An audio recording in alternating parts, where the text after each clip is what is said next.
We are back again after a few weeks. I had to do some of these readings while working DoorDash because I'm broke.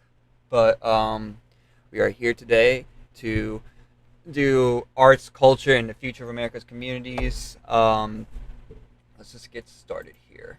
This is the introduction. It's about 5 pages long, and then the next one's 37 pages long as a PDF, but it's probably going to have more of the.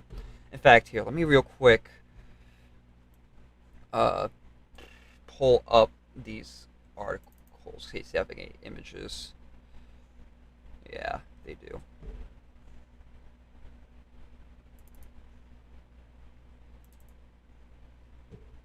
There we go. I know this one does for sure. Okay. Or you think it would. No, this is literally just all words. Okay, so actually we're not going to probably need to refer back to any images. So let's close these for now. If it comes up for some reason, we can always reopen it. Let's get Minecraft back up too. Intersection of the arts. Yo, I said play here. Dear reader, or the last 30 years here at Americans for the Arts, I have had the PNV1LEG of V1S1TMG and learn me about a different community almost every week. In multiple places every state, I have witnessed firsthand the magic and MA1ESTY of the arts themselves and also their transform at 1VE power helping to tackle social and community issues. Seem to not do good with the eyes for the transform. Whether a small town or a MA10R population center, the same breadth of value once present. Magnificent, AMSPMNG performances and museum exhibits exist side by side with arts programs designed to accelerate healing hospitals, musical performances with the homeless to BNNG comfort and perhaps new inspiration, hands-on visual and performing arts programs military FAC1HTIES to aid return me wounded servicemen and women coping with PTSD or recovering from physical injury, or the myriad of other ways that the arts are a part of people's lives. During my travels, I usually have the honor of meeting hard-working local leaders from the government, bus mess, and 11 education sectors as well as from the arts.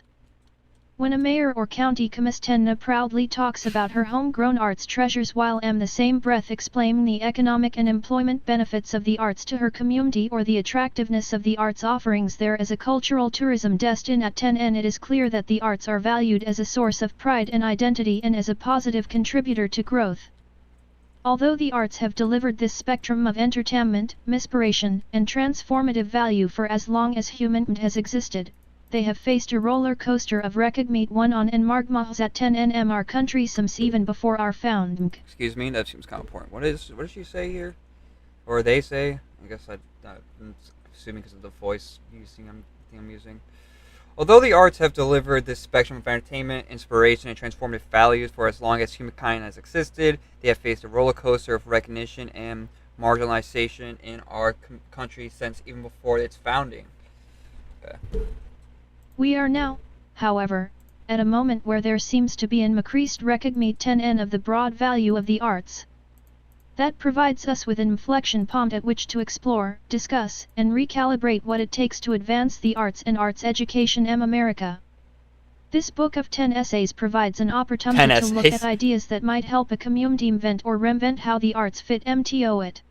Probably good, Our though. guest authors take a look at the KMDS of THMKMG and Maximums Dis 1S10N makers, leaders, and citizens need in order to make the arts more fully part of the quality of experience that every child and every community member gets from HVMGM a particular place. Americans for the Arts is the bus mess of helping leaders BMLD capacity for the advancement of the arts and arts education. We work toward a vision that all of the arts and their power can be made available and accessible to every American. The leaders that we help are generating positive change for and through the arts at the local, state, or NAT10NAL levels and across all sectors. SME are founded 55 years ago. We have created materials, management tools, case mocking research, and data, along with professional and leadership development tram to help leaders carry out this important work. About 25 years ago, our public at 10N, Community Vision, along with a series of Compom and PICS, was created to GMD the process of expanding capacity for community development through the arts. But a great 12. Deal H Jern, Gom ERS adv in that TH trait TL. Contum discuss Tombo such as service GRAT10 and rel. Butchered. Is there any way I can like Probably not. Okay. But great deal. Something. Okay, well, see, just why I should have had the articles up. Okay, let's pull them back up. What they say?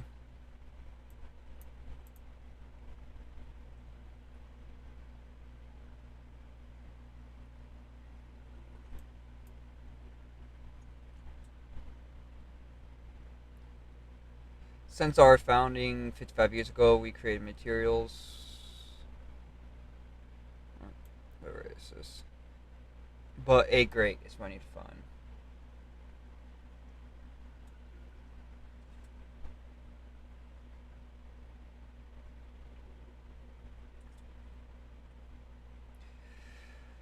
I think this is where it is. But a great deal has changed since then, so we have embarked on a 3-year journey to update those tools, look anew at what the arts are doing in communities, and create materials that will help the community advance that work today. I think that's where it was, either way. 1G1 on NEQ1 where T to SA. The arts. When a mayor or KS about her homegrown arts LTH explammed the economic RTS to her community or the S there as a cultural tourism TS are valued as a source of VE contributor to growth. D this spectrum of entertainment, alu for as long as human roller coaster of recogmeet 10N and CE even before our founding. We one ERE there seems to be in macreased he arts. That provides us with an E, discuss, and recalibrate what 1-ton education America. This book NTY to look at ideas that might NT how the arts fit MTO 1-ton. RNDS of THMKMG and Meximsums ends need order to make the of experience that every child from HVMGM a particular place. E-bus mess of helping leaders BMLD1 E arts and arts education. We work S and their power can be made American. The leaders that we help and through the arts at the local, all sectors SME are found 55 LLS. Management tools, case mock DSS10 NAL and leadership develop out this important work. About immunity vision, along with a series, Surprised Face, GMD the process of expanding Surprised Face? The arts. But a great. Okay. There's gotta be a way I can like redo this. Oh god. Okay. What text? Format text. There's gotta be something, because this is a little bit worse than usual. God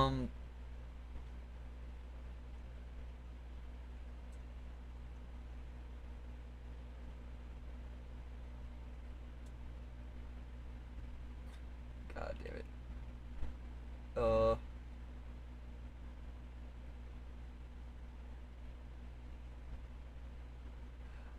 I don't think it's an easy fix, but I'm not gonna be able to make myself sit down and read this. Naturally, I'm just gonna die because it's like 37 pages. My ADHD. 11. Deal has changed since then, so we have embarked on the 3-year journey to update those tools, look anew at what the arts are domgam commun 1 ES, and create materials that will help community leaders advance that work today. In this book, 10 authors focus on just a few of the issue areas that the arts are working today. These essay topics do not illustrate the only way the arts are working commun 1 ES. We are continually looking at other topics other publications, tools, and D1 discuss one ons to help commun 1 ES customize their approach to involving the arts addressing their particular needs and goals.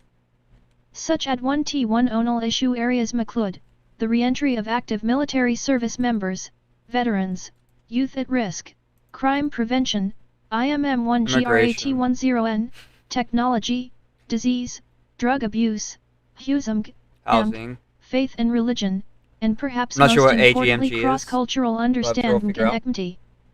This one's a partial list of the challenges in Opportunity 1ES where the arts are playing an important role. To set some context for the future, we have also included an essay that lays out some thoughts on the history of art community. My friend, Mario Gard has done more to document the history and sea changes of the last century of arts-based community development than anyone else I can THMK of. She says that she does 1 ton because a field isn't a field 1 ton doesn't know its history. I thank her for her extensive contribute 10ns to our database of field knowledge, which Clayton Lord has been able to draw upon for his comprehensive history piece in this book. Mario one's also fond of saying that a field isn't a field without a few heroes the mix. I count both her and her father, Robert Gard, MENT10NEDM that history, to be among those heroes.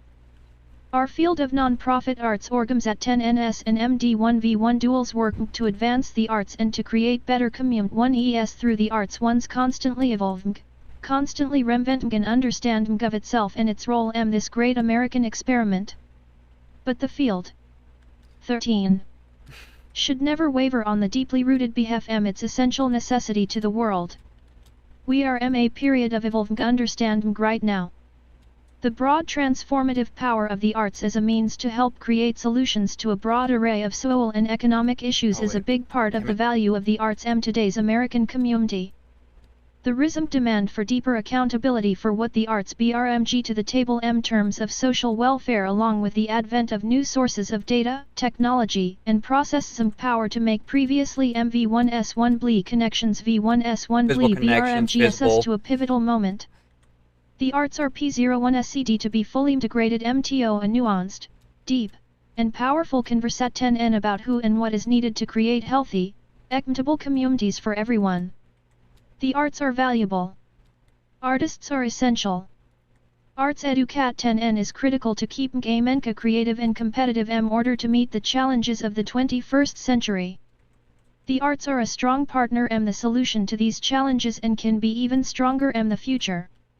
The arts help transform American communities and the result can be a better child, a better town, a better NAT10N, and perhaps a better world.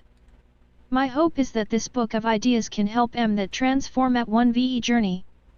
Sincerely, Robert L. Lynch, President and CEO, Americans for the Arts. 14. I unrisk that 1 ton to get impose Lee of the repeal COMM when MGA buddy each C. Well, okay, well, before we go over into the next part of the... Actually, you know what? I don't need this. I'm just gonna say never mind. But one thing I wanted to say real quick is that this kind of does oh, piece left. Okay. Hey. Well, I will do it then. Let's kind of just go along a little bit with like the reading we did last stream. I think this was the feminist article. Like pro-feminist, like recent pro-feminist art. What the? Oh, I thought it was a player. This is a fucking skeleton. That, you know, especially with like the art feminist movement, it's kind of kick-started the less egotistical and more like societal communication with art, and how art can help society more versus where, especially like until like I think the 1950s to 1970s when I think the feminist art movement really kind of started kicking off. You know, started to bring that shift of you're good, BB. Started to bring that shift of the arts to, you know, I guess relating more to society and instead of the one's self-experience. Anyway, so let's open up the next one.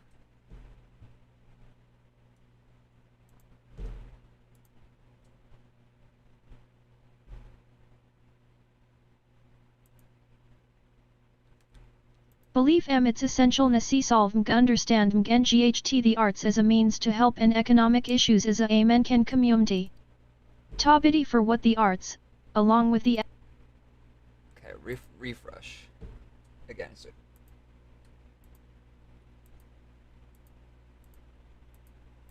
anything I can do to make this maybe a little bit better.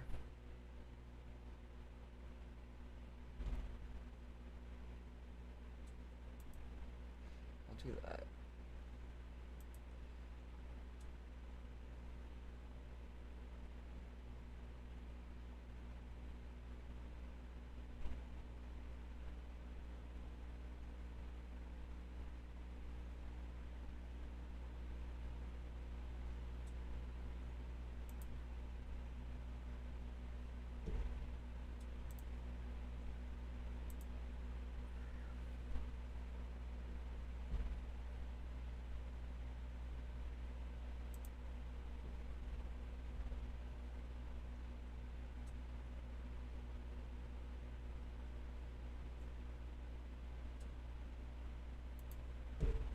Okay, well, just gonna have to deal with it.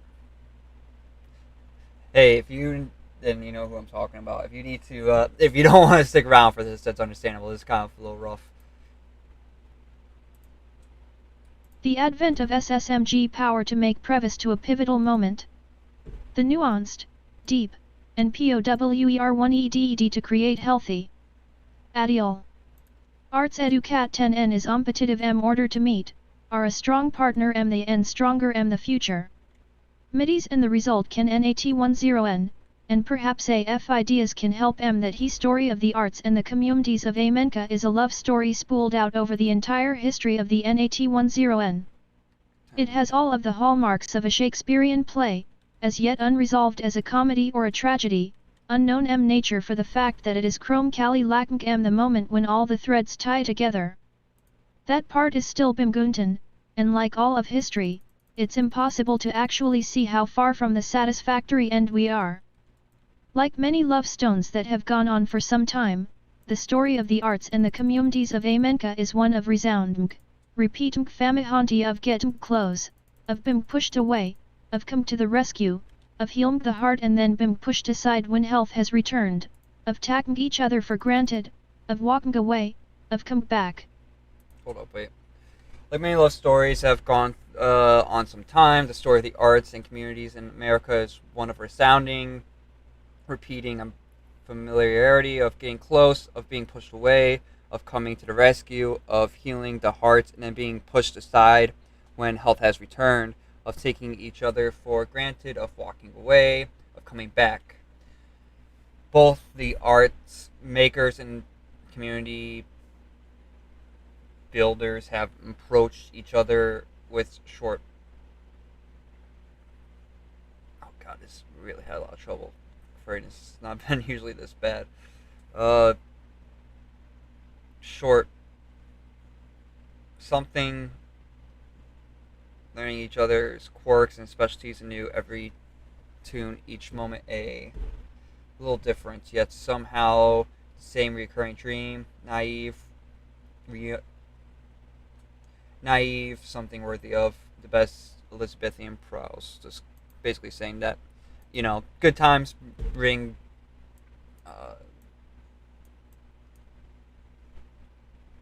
here we go. Learning each other's quirks and specialties anew every time, each moment a little different yet somehow the same, a recurring dream, naive, reunion worthy of the best Elizabethan prose. I'm not sure I'm saying that right, but basically, you know, they're saying like bad times bring good people bring good times, you know, bring complacent and even bad people, and then those create bad times. I think that's very true. That applies for art. I mean, like we can definitely. There's another reading I did last week on my own where it was talking about the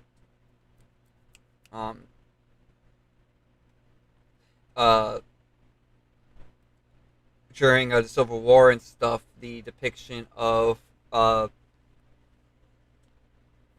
African Americans and how there were you know, rare but some good art that actually kind of depicted a very true story versus like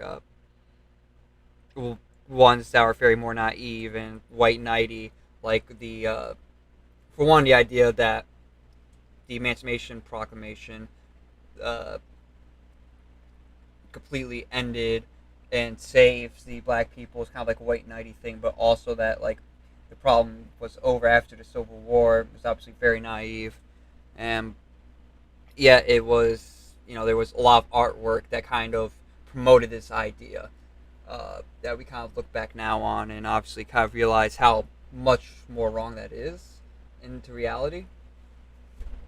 Anyways,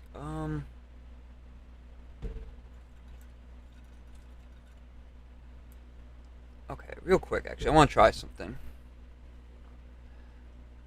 Doesn't Adobe have Acrobat have like a text to speech reader?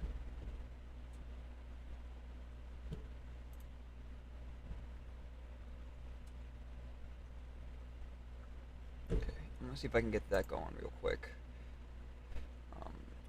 I'll bring this up. I want to bring it over on this window, so that way people don't see it. I'll leave Blackboard open though, because we need to get to later to a response. Let me do Adobe Acrobat text to speech. It might be better. Oh yeah, you go view, menu, read out loud. Okay.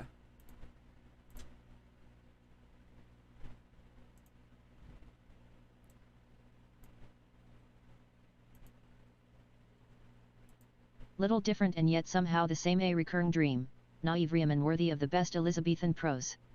The Relat 10 NSH1P has, even for all of that dank, progressed. As we have learned about ourselves as a nation, we have also learned about the peculiar one es of what culture ma menka can mean and dote times, that has been a UT1 litenan and capitalist impulse, and at a few blissful moments, the stars have aligned and the country has been given a glimmer of what one ton might mean. One F we could learn to value culture for how one ton makes us better people. Like eternal lovers, amen can commune. Or pause is what I need, but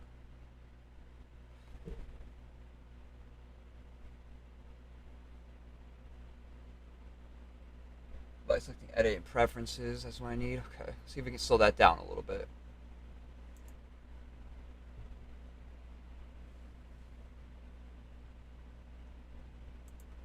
$175. Okay, make that 100 words per minute because I can't. That is way too fast for me.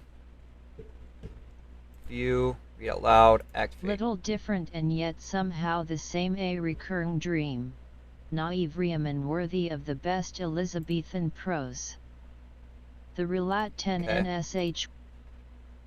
I think this is definitely better to do it on this, just because we're having like trouble with the other program right now. So I think this will give us a better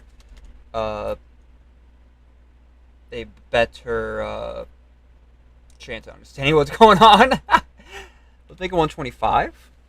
Also, I want the pitch to be higher. It's just easier on the ears.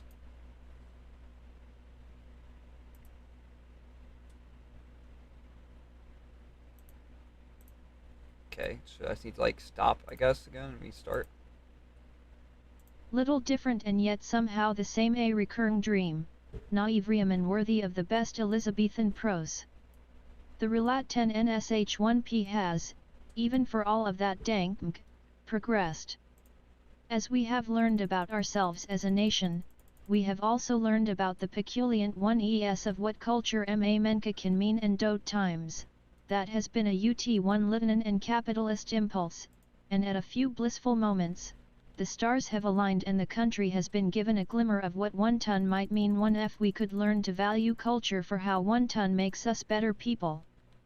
Like eternal lovers, amen can commune one es, and the arts and culture of the MD1v1 duels that create them have been and will be forever intertwined, unable to QMT each other, and yet often not quite sure what to do with each other either.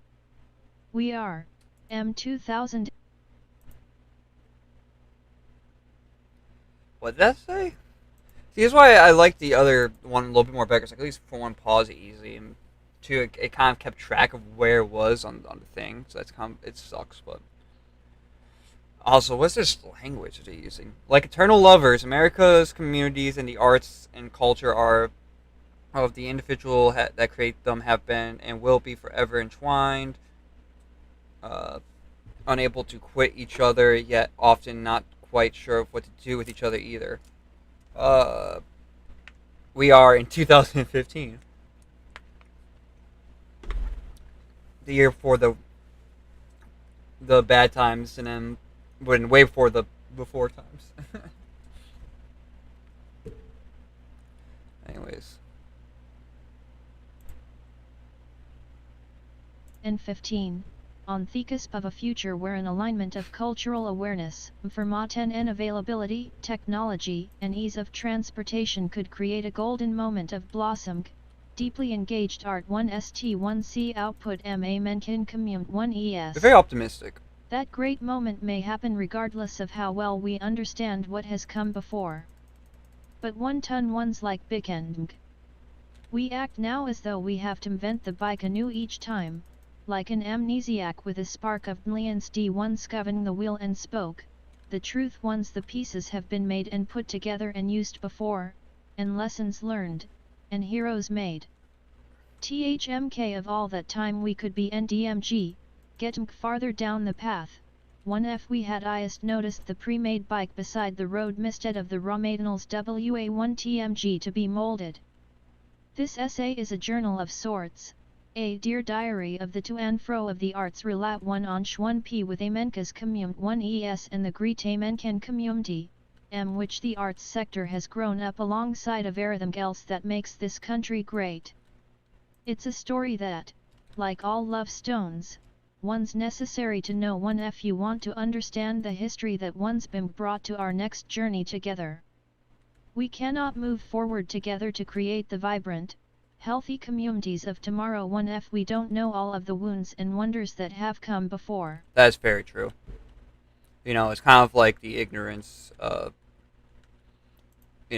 ignorance can create a lot of problems. And I don't even mean it like so much the sense of like ignorance of like, oh, you're being ignorant when someone's being like super racist. I'm just talking about even like not understanding like, for example, like how people don't really take offense sometimes to CRT when in reality it's, it's not so much trying to be against like you or me, but the idea of whiteness and how, if you have a better understanding of like how whiteness has been an idea that's been perpetuated and to oppress other people and be inclusive until like, it better suits them to be more inclusive, especially with like how originally, how originally Italian people weren't considered white, but probably today are considered more whites. And I same with Irish people.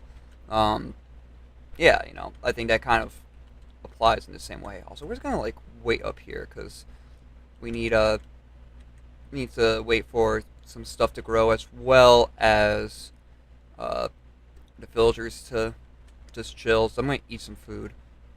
Excuse me, while we just wait up here.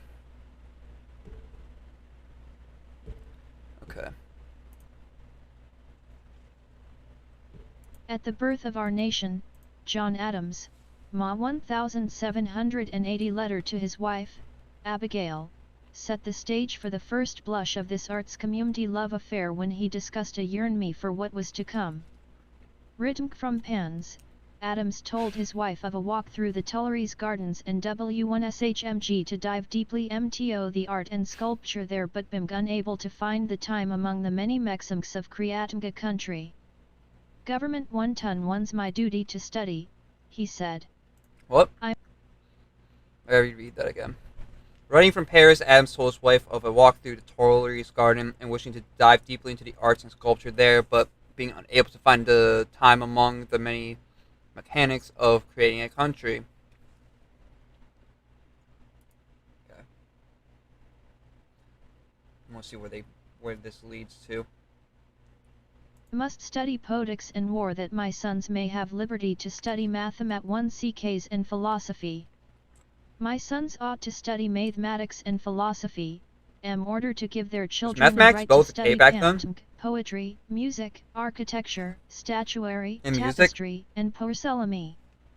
As the nation marched through those successive genera 10 NS, the role of the arts bifurcated way, split essentially between craft, which was egalitarian and celebrated as the cultural outlet of the Protestant work ethic on which the country was BMLT, and fine art, which even the earliest of times hewed more closely to hierarchical, European aims of patronage and access. 3 in a way, perhaps, one ton ones this simultaneously pungent as well as like with Catholic, like I think Protestants were more against creating like religious art pieces versus like Catholics, and they're talking about the patronage obviously related to that with like the Catholic Church being known for patronages, and that can also be criticized in some way as well with like propaganda, obviously, for religious ideas and stuff, and how these funds are properly allocated back then. Obviously, human rights weren't nearly as advanced as they are today, and even now we still have a lot of issues that we need to reconcile with. But let me read this from the rest. Government is a duty to study, he said. I must study politics with a K. Badass. Like he's sick, bro, with a K. Wait. Sick is spelled with a K. Oh, no. I'm a intellectual. But anyways, that my sons may have liberty to study mathematics and philosophy. My son ought to study mathematics and philosophy in order to give their children a right to study painting, poetry, music with a K, architecture, statuary, tapestry, and porcelain. As the nation marched through those successive generations, the role of the arts bifurcated in a way split essentially between crafts, which was egalitarian and celebrated the cultural outlet of Protestant work ethic, which the country was built, and fine art, which even in the earliest of times hewed more closely to hierarchical European lines of patronage and access. I think this is also kind of talking about like the Western art movement in general and like how that was propped up. I mean, like we did say that Protestants didn't make art related onto the religion, so I don't want to make that be misconstrued as like, oh, they didn't create artwork in these countries, because instead they focus on different kinds of artwork, like historical and mythological stuff unrelated to religion or the Protestant religion, obviously, as well as genre paintings, I believe. Though it's been a second since I've took an Western art history, so.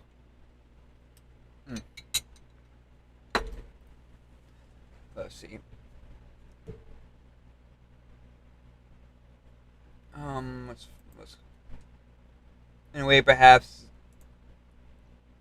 it is simultaneously Puritan and patrician impulses that had driven much of what came to come since, and the way that inherent unchangeable traits of lovers.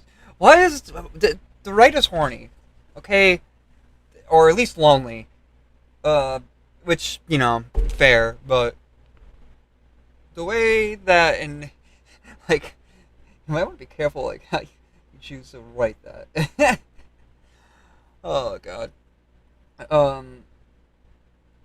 Has driven much of what has come since, the way that inherent unchangeable traits of lovers delineate the boundaries of relationships long before it's full enough to fill the space between them.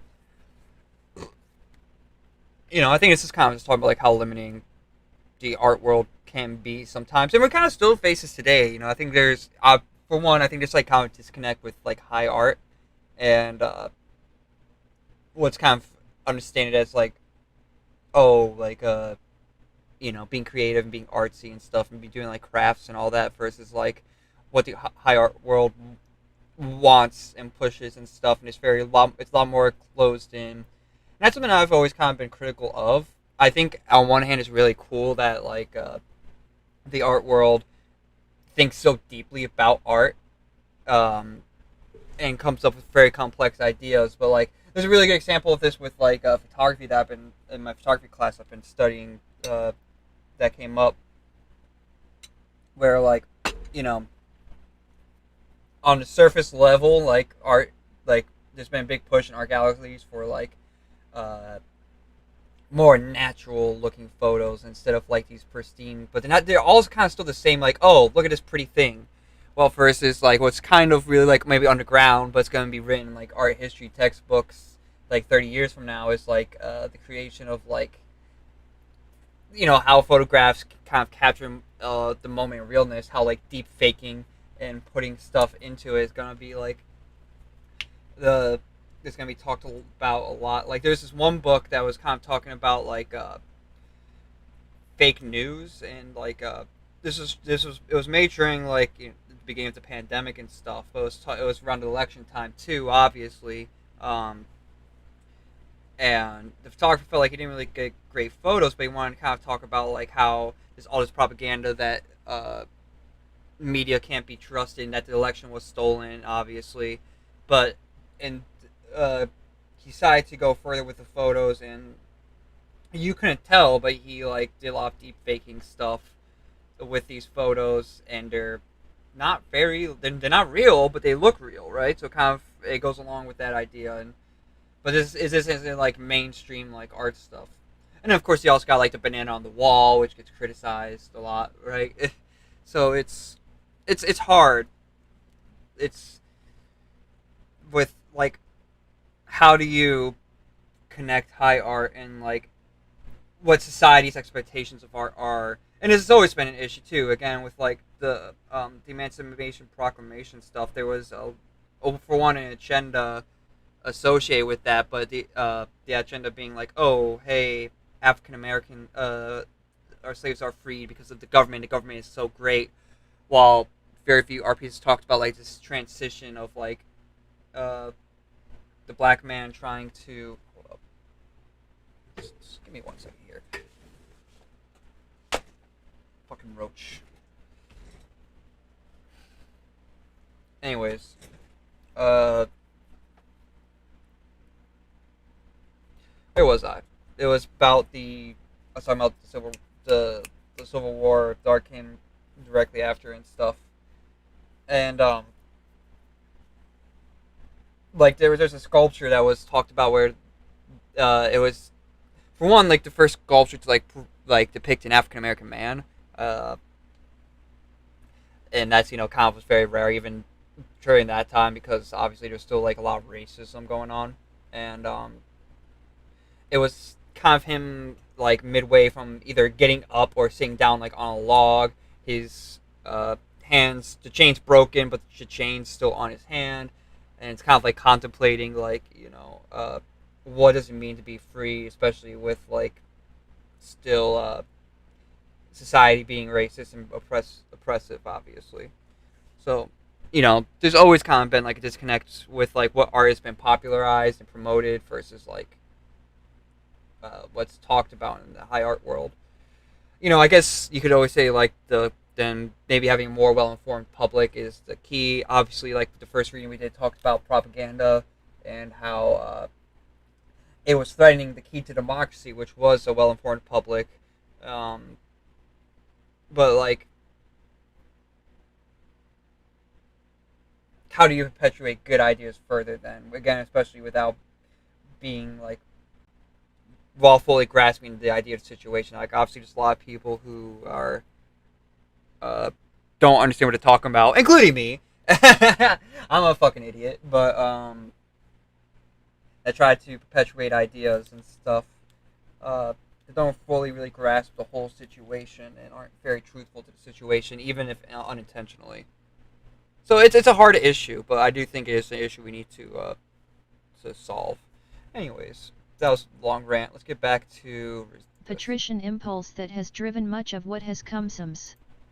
The way that inherent, unchangeable traits of lovers do meet the boundaries of a relat one onch 1p long before one ton one's full enough to fill the space between them. The dominant influence of English Puritanism, as drawn across the Atlantic by a group of refugees seeking a freedom of religion that actively shunned art 1st1c practice or presentation as SM4, has been an awkward prearchms 1te to the relat one onch 1p between the arts and the commune 1es of America. This particular distrust art 1st1c output has endured, as the columns aligned to the British Crown, and eventually rebelled Colonies. against said crown, and the smoke of war came, and out 3.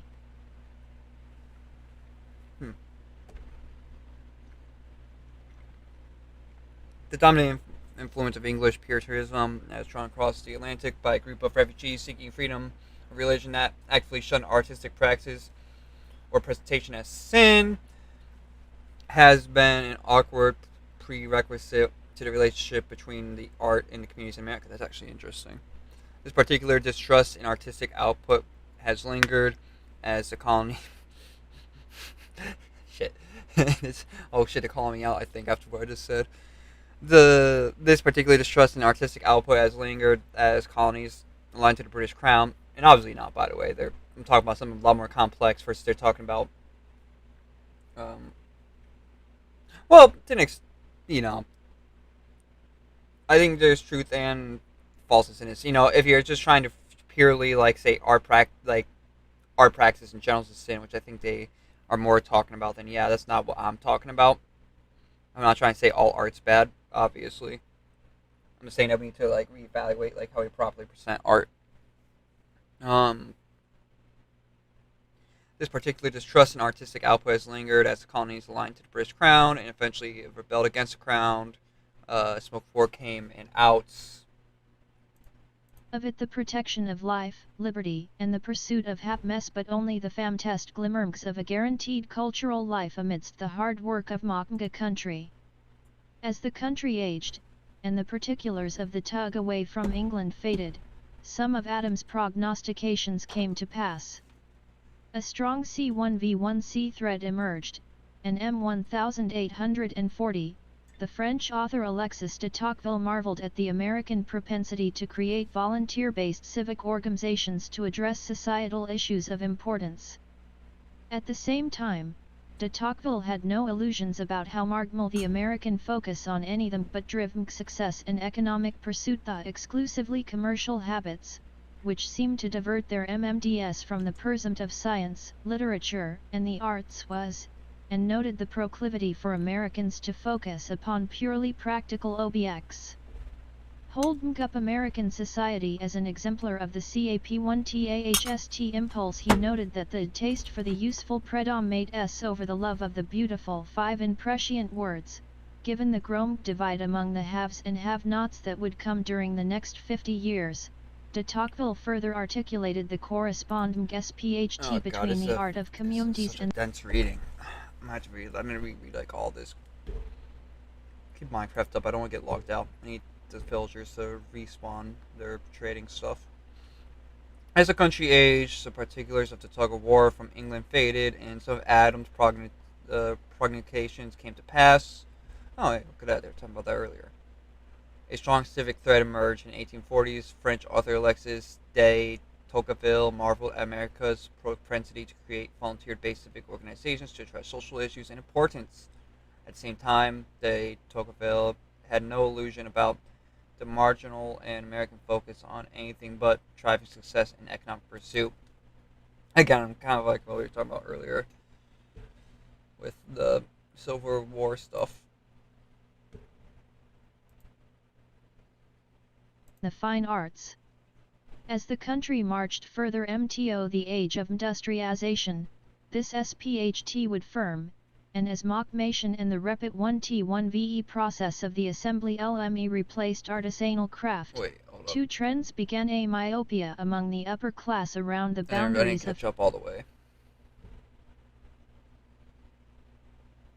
The exclusivity and commercial habits which seem to divert their minds from pursuit of science. This is too real. This is getting too real. Hey, Smack the Turtle, we're talking about some really liberal art stuff. Welcome.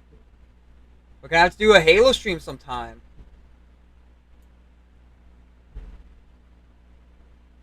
What's this on YouTube? I'm guessing. Well, my chat box isn't working, but the other one is. Thanks for coming. That's if you know what I mean. No, but thanks for seriously. Thanks for coming along. Let's see. Where were we? The the economics pursuit, the exclusively commercial habits which seem to divert their minds from pursuit of science, literature, and the arts was noted the proclivity for Americans to focus on purely practical objects. Not like we do that today, though. Holding up American society as an exemplar of the capitalist impulse, he noted that the taste for useful predominates over the love of the beautiful. And, to be fair, we have art in general has pushed beyond romanticism and the love of the beautiful. But I do kind of think there's also some truth with what they're saying.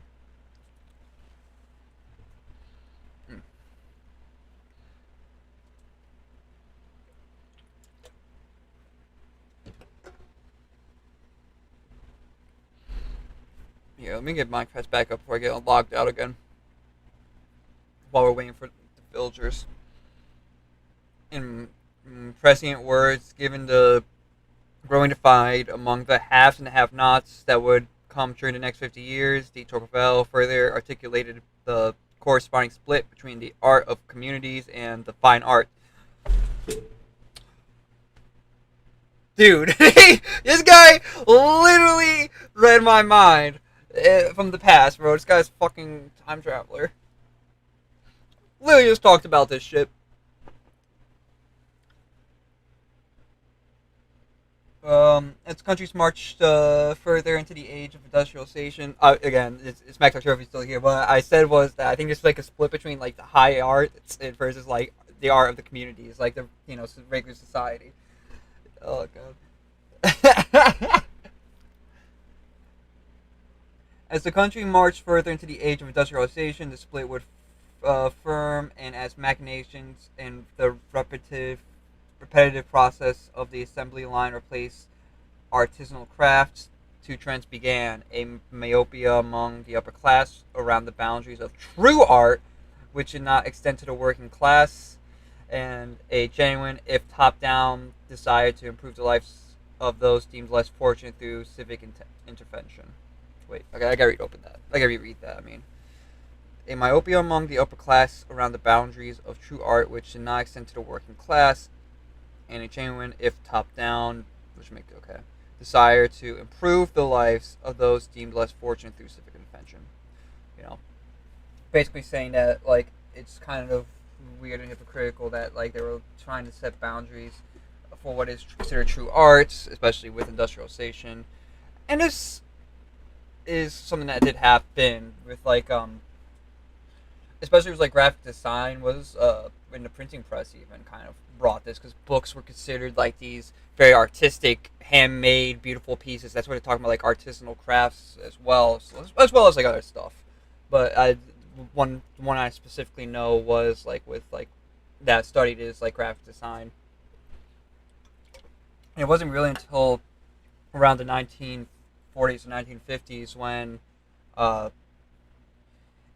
the focus said that yes, this could be art as long as you instead of trying to be imitations of like the industrialization process, the easy to reproduce ness of industrialization, as long as it kind of focused on that mechanability instead of trying to imitate art and like handmade graphic design, like the artisanal stuff, right? There's a lot of graphic design that kind of was like focusing on what the process of this can create and creating its own unique aesthetic for that.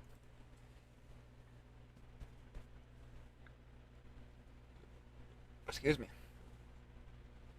No! What? Where the hell's your creeper? What the fuck? I mean, good thing nothing got damaged, but what the fuck? Fucking... Is this building not secure? Is there a door I didn't close? How did this guy get in here? There's no door. What am I talking about? We need a fucking door in this room, man. We need a piece of fucking dial right in the middle. No more creepers. Okay, anyways, here, I gotta get some sugarcane real quick. Also, let's resume this so we can actually continue reading. True art, which did not extend to the working class, and a genuine, 1F top-down, desired to improve the halves of those deemed less fortunate through C1v1C intervention. It would not be until the 1930s that these two threads would substantively meet, but both ran concurrently through the rise of factories and the migration to the city that became the hallmark of the end of the 19th century. 4. Man, I'm an intellectual. I literally just said that. Anyways, The preoccupat 10N with one problem communitals and REG10NS has existed in the United States since the BEMI.6 in the late 19th century. However, community development emerged as a true, structured effort in America for the first time as a newly wealthy class of PH1 Lathrop 1 STS discovered America's backward areas. 7. The Industrial Revolution left many casualties in its wake, and those who were socially embedded found themselves confronted by overcrowded tenement BMLDMGS filled with 1mm1 grants and Marit 1ES suffering from malnutrition, poor quality of life, elevated rates of crime, and D1's Gustmkond 1T10NS.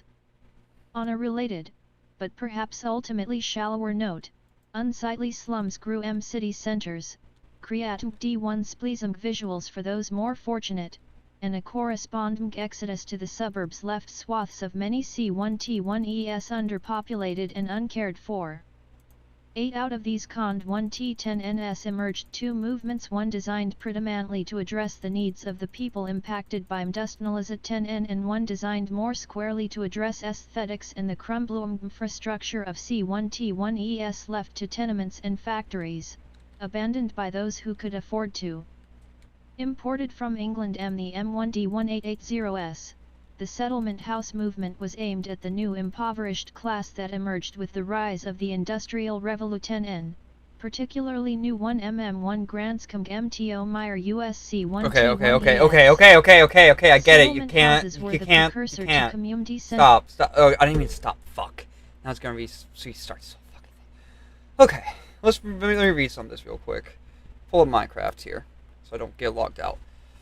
The preoccupation with improving communities and regions has existed in the United States since the beginning. In the late 19th century, however, communities emerged as a true structured effort in America for the first time as a newly wealthy class of philanthropists discovered America's backward areas. The Industrial Revolution left many casualties in its wake, capitalism, and those who were socially minded found themselves confronted in overcrowded tenant buildings filled with immigrants and minorities suffering from malnutrition, poor quality of life, elevated rates of crime, and disgusting conditions. On a related but perhaps ultimately shallower note, unsightly slums grew in city centers, creating displeasing visuals for those more fortunate.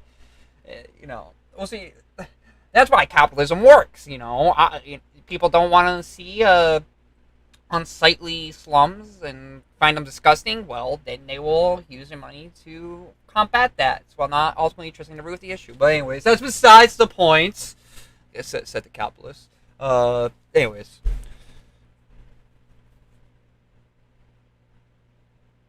Creating displeasure view for those more fortunate and corresponding exodus to the suburbs left swaths of many cities underpopulated and uncared for.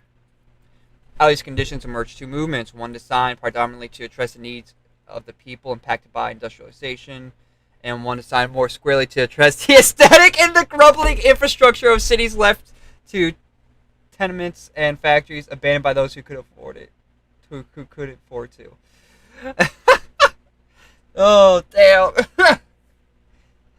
Oh, God. I'm just going to read the rest of this because I'm not going to restart this. Imported from England in the mid-1880s, the settlement house movement was aimed at the new impoverished class that emerged with the rise of the Industrial Revolution, particularly new immigrants coming to the major U.S. cities. Wait, what? I need to reread this again, my ADHD. This is why I need a text-to-speech reader. The settlement house movement was aimed, which is, I guess, some kind of program that was the idea borrowed from England, was aimed to the new impoverished class that emerged with the rise of the Industrial Revolution. Okay, particularly new immigrants coming to the major U.S. cities. Settlements houses were the precursor to community centers, places with programmed activities to reinforce and undergird the lives, I've never heard that word, of community residents.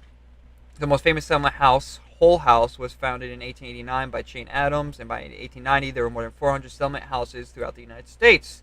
Settlement houses provide a mixture of social services designed to mitigate the impacts of poverty in various classes to educate immigrants. Okay, I was going to start there again. Immigrants and help them assimilate MTO American culture classes McCludden history, art, and literature. The houses, focused largely on European immigrants and often excluding African American immigrants as capable of entering mainstream American society. Were designed as pathways to acceptance in mainstream America, and did not provide much room for the perpetuation of the immigrants' extant cultural tradition NSM this new country. Point 10. The focus, while benevolent and certainly deeply impactful to the disadvantaged groups that were served by the settlement houses, was top-down and focused extensively on easing the metropolitan of these groups MTO larger American society by maculating them to dominant American cultural mores. Those working this early time of community development witnessed the era of the Industrial Revolution, a great exodus from America's burgeoning urban cores. The cities became dirty places, filled with smoke belting factories, raw industrial materials, and many poor immigrants that the settlement house movement attempted to serve. Cities for the most part became therefore relatively unappealing to wealthy and middle-class residents, who began exiting the city the first great urban flight. Infrastructure, the wake of the departure of so much capital, floundered and urban plan went by the wayside. Tent cities, tenements, and general decay became the order of the day for many city cores. The City Beautiful movement, a planning effort first launched Chicago following the Great Fire of 1871 and later taken. Hold up. Well, I kind of got some of that where basically they were just saying like the houses ultimately just became like, well, with good intentions and definitely did try to maybe improve the lives of people compared to if they weren't there, were still kind of limited and became unappealing to middle and higher class, upper class people. Immigrants to help them assimilate to American culture. Classes included history, art, and literature. The house focused largely on European immigrants, and often excluding African American immigrants as incapable of entering mainstream American societies. Were designed as pathways to acceptance in mainstream America.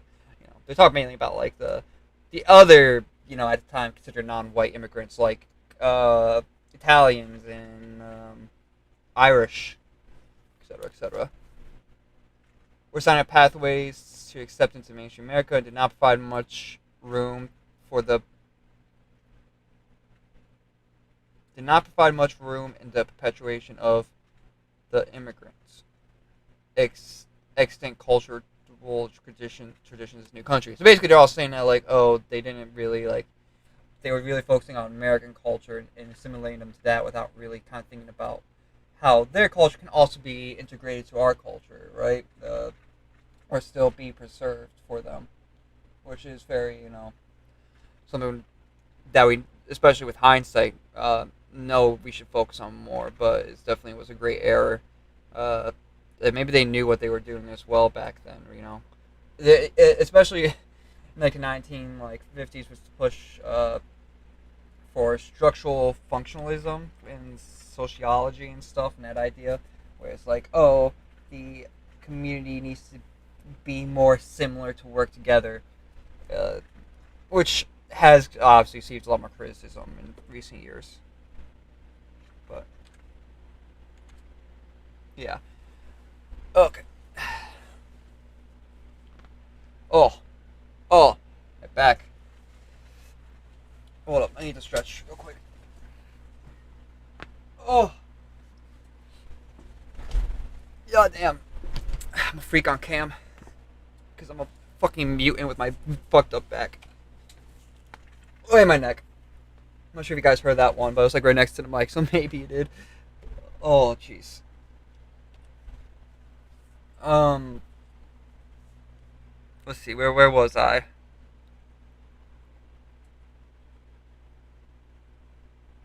The focus, while benevolent and certainly deeply impactful to the disadvantaged groups that were served by settlement houses, was a top-down and focused extensively on easing the interpolation of these groups into a large American society by inoculating them to dominant American cultural norms.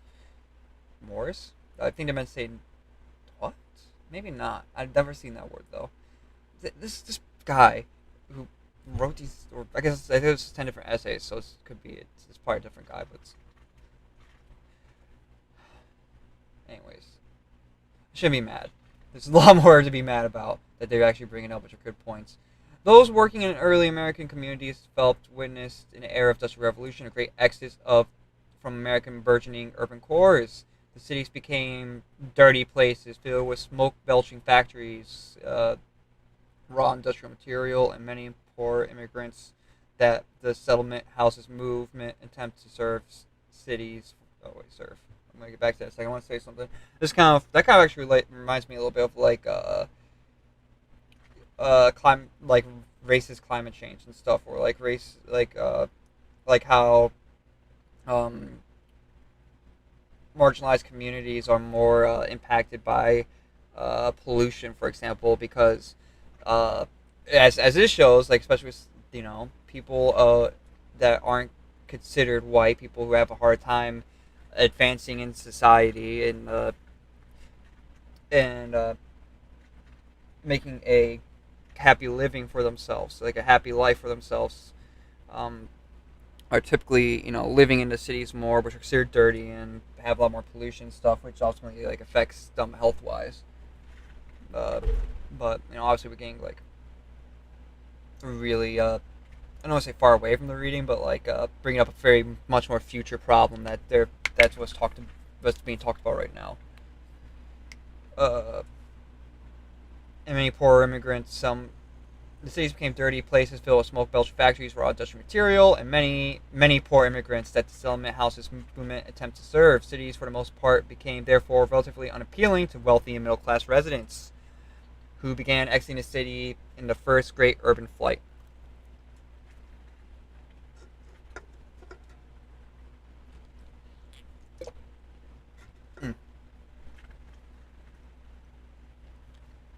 Infrastructure in the wake of the departure was of so much capital. Let me try repeating that again. Infrastructure in the wake of the departure of so much capital floundered, and urban planning went to the wayside. Oh, that's good. Tent cities, tenements, and general decay became the order of the day for many city cores. The City Beautiful movement, a planning effort first launched in Chicago following the Great Fire of 1871 and later taken up in most major cities in the United States, was born out of dual impulse to beautify the ugly urban landscape of America and to create a more livable and pleasant environment for all. At its center, Cities Beautiful sought to create America's cities in a uniquely new landscape and culture, one that eschewed the European strict structures, I'm guessing what you meant to say, that had heretofore governed much of the way cities were constructed. Most obviously, this meant letting go of existing structures, creating large-scale plans to give full city facelifts in a modern mode, and using planning, architecture, and infrastructure building as a way of moving American communities more forcefully into a modern era of civic amenity. It's almost like government, more government intervention and like public programs are actually a good thing. Anyways. Social and political equality, and Menken identity. In at least one city, the City Beautiful movement COMC1DED, with the creation of a movable body devoted to public art and sculpture, the Boston Arts Commiss 10N, founded M1890. Like the settlement house movement, City Beautiful emerged from a benevolent, but paternalistic impulse of a wealthy NSMG class.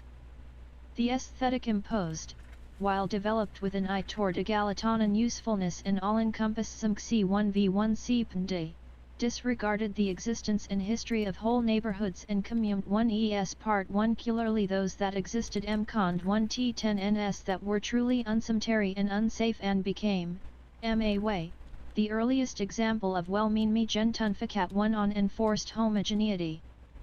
As famed city planner Edward Burnham proposed his plan of Chicago, such efforts would help the city take a long step toward cementing together the heterogeneous elements of our population, and toward assimilating the 1.5 million of people who are here now but who were not here 15 years ago. 12 These two movements rose independently of cultural philanthropy, by and large. Arts-oriented philanthropy emerged, really for the first time, not as a way of rehabbing the ongoing suffering of the working classes, but as a way of creating one solationist, monolithic misstated 10ns where the NCH could congregate and preserve the Eurocentric artistic legacy. 13 The arts-based program provided at Hull House and other settlement houses, for example, while sometimes underwritten by MD1v1 dual patrons, was often funded out of the general budget of the settlement house, and many of the most well-known, socially consc-10 U.S. artists of the era leading up to the First World War received no philanthropic support whatsoever for their work. 14 As society progressed MTO the BEMMIs of the new century, some of the C1v1C sheen began to wear away from these movements. The initial CIV1EALLY impulses of City Beautiful, 7. Okay, hold up. I want to read this. Socially and politically equality and the unique American identity, at least to one cities. The City Beautiful movement coincided with creation of municipal bodies devoted to public arts and sculpture. The Boston Arts Commission, founded in 1890. Like Summit House movement, beauties emerged from benevolent but paternalistic impulses of a wealthy rising class. The aesthetic opposed, while developed with an eye towards egalitarian usefulness and all-encompassing civic pride, disregard the existence and history of whole neighborhoods and communities, particularly those that existed in conditions that were truly unsanitary and safe, and became in a way the earliest example of well-meaning gentrification and enforced homogeny. As famed city planner Edward Burnham put in his plan in Chicago, such efforts would help take the city a long step towards cementing together the heterogeneous elements of our population and towards assimilating 1.5 million people who are now but who weren't here 15 years ago. Those two movements rose independently of cultural philanthropy, and by large art-oriented philanthropy emerged for the first time not as a way of reliving the ongoing suffering of working class, but as a way of creating isolationist, monolithic institutions where the rich could congregate and preserve Eurocentric artistic legacy. Basically saying like, ultimately, just while good intentioned, it kind of became more about like the wants of the higher classes to have like beautifully aesthetic cities and to have us all be more homogenized and probably like white. If you really want to go there, not mentioning this, but like the immigrant communities and stuff that especially weren't considered white at the time, like trying to, and like the different kinds of cultures trying to instead like bring it all to one American culture. It's like a melding pot, but not really, because like it's like these programs often didn't really think about the cultures of where these people are coming from. The art-based program provided at the Hull House and other settlement house, for example, while sometimes underwritten by individual patrons, was often funded out of general budget of the settlement house, and many of the most well-known socially conscious artists of the era leading up to the First World War received no philanthropic support whatsoever for their work. As societies progressed to the beginnings of the new century, some of the civic sheen began to wear away from these movements. The initial civicality-minded impulse of the City Beautiful, for example, transformed MTO something more specifically about economic might and capitalism. A movement about creating C1v1C in cultural spaces and BMLDMGS to better integrate populations transformed MTO federally funded urban renewal, tearing down and replopping factories and husing with monolithic districts and structures. 15 great impulses emerged from an effort to counter the many D1 Fakult 1Es associated with poverty, also set MTO motion a mode of help that would transcend the many decades to come, the less useful principle that outside experts would save society by one bosom. Reforms on the people they were trymg to help. 16 At the same time, education reform advocate John Dewey was Art 1 Kulatum his manifesto around the role of arts and the education of children. Dewey's ideas, which emphasized the significance of the aesthetic experience everyday life and ms1sted that the arts needed to be incorporated as a central tenet of any education system, affirmed a progressive DES1RE to connect the arts more deeply to C1v1C life. 17 In this mode, a small group of artists were The1R skills dependent of philanthropic support to give a certain voice to Commun 1ES and their members. In part through Dewey's evangelism, as well as the hard work of the early settlement house founders and other community-level Act 1v1 STS, the BEMI of the 20th century saw a rise community-level arts Act 1v1 tie throughout the country, community choruses and bands, the creation of the first MUMC1PAL arts commissions, the rise of music and art instruction public schools. 18 As other forms of media, notably movies, and the rise of entertainment CRRCMTS, took hold, the less established of these efforts slowly faded, particularly the march towards the F1RST World War. 19 Certain others, like community-based pageantry, flourished. MC1 Vicolium did Commun 1ES, and were some of the earliest demonstrations of arts integration MTO non-arts outcomes. Pageants, for example, were sometimes connected to social science research, as Boston M8.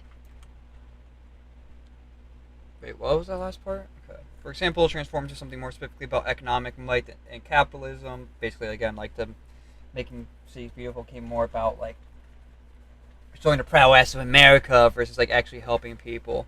Movement about creating civic and cultural spaces and building to better integrate populations, transformed to federally funded urban renewal, tearing down and replacing aging factories and housing with monolithic districts and structures. The great impulse emerged from an effort to counter many of the difficulties associated with poverty, also set into motion a mode of helping that would transcend the many decades to come. The less useful principles to outside experts would save society by imposing reforms on people that they were trying to help. At the same time, education reform advocate John Dewey was articulating his manifesto around the role of arts in education for children. Dewey's ideas emphasized the significance of aesthetic experience in everyday life and insisted that the arts needed to be incorporated as a central tenet of any education system, and formed a progressive desire to connect arts more deeply to civic life. That's kind of cool. In this mode, a small group of artists were using their skills, independent philanthropic support to give certain voice to communities and their members. Very cool as well. In part through Dewey's evangelism, as well as hard work of early settlement houses founded another community-level activists at the beginning of the 20th century saw a rise in community-level art activity through the country, community choruses and bands creation, the first municipal art commission, the rise of music and art instruction into public schools, and other forms of media notably move the rise of entertainment circuits took hold. Less established of these efforts slowly faded, particularly in the march towards the First World War. Certain other communities-based pageantry flourished in civic-minded communities, and there were the earliest demonstrations of art integration to non-art outcomes. Pageants, for example, were sometimes connected to social. Okay.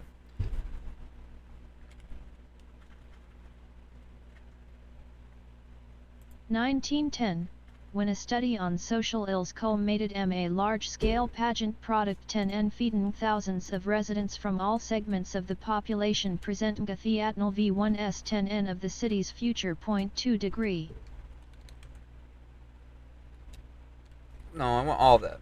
That's the thing, right?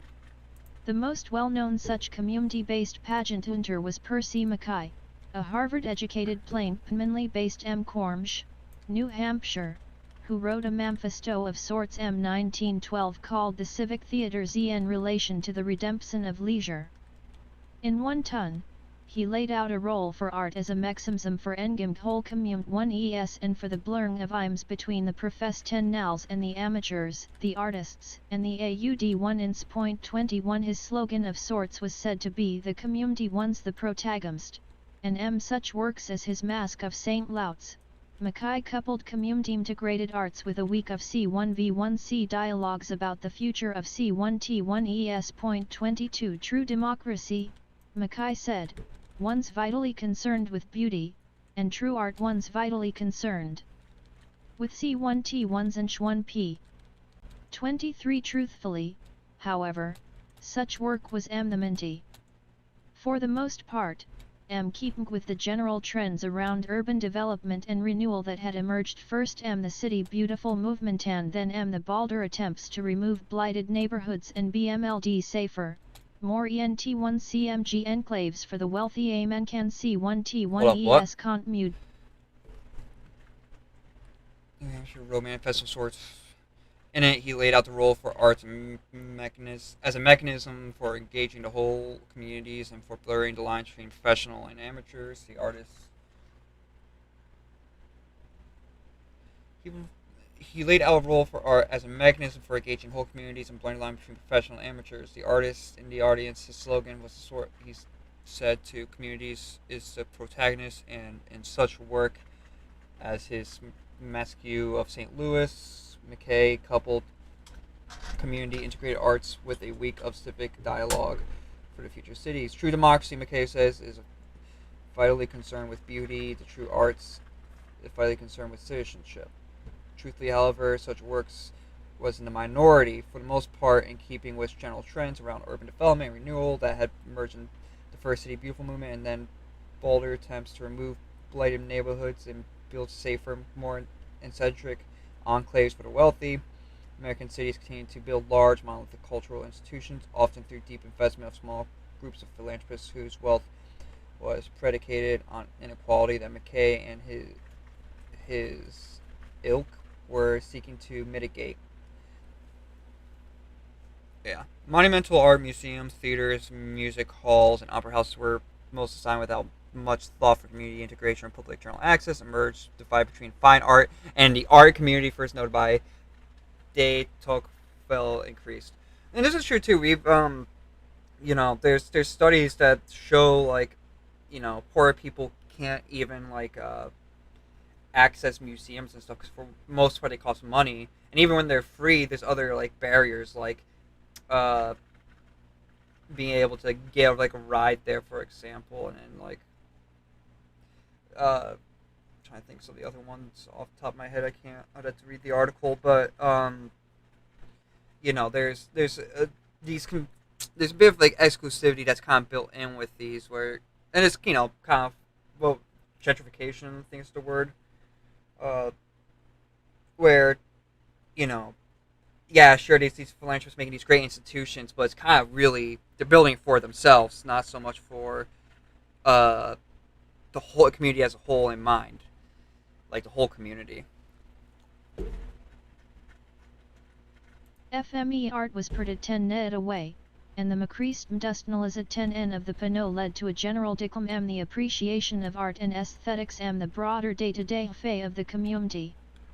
Artisanal craft gave way to mass product 10n, and the art of making became the industry of reproduction. Those DNVMG the economy from the top were mainly concerned with efficiency and growth, and those DNVMG the economy from the bottom, e.g., the laborers, had little time and even fewer resources to consume institutionist culture. Exactly, yeah, that too. Would classify as fine arts, which gained a sheen of being superficial, impractical, maleficent, and costly, zs even as folk arts, craft, and indigenous culture continued to exist as it had. Community arts were rooted in opposite space, one that pushed back against the idea that an artist's output was a commodity to be accepted or dismissed, and that instead embraced the role of the artist as an integral part of community life, working with and for ordinary people and rewarded, as other workers hoped to be, with a decent HVMG and the NGHTS and responsibilities of citizenship 26 community arts, and the more general integration of arts and the healthy development of communities, slowly gamed. Hold not cities, but smaller communities throughout the United States. The first state arts council the country was founded Utah 1878, and 1911, a visual art league was founded Fargo, North Dakota.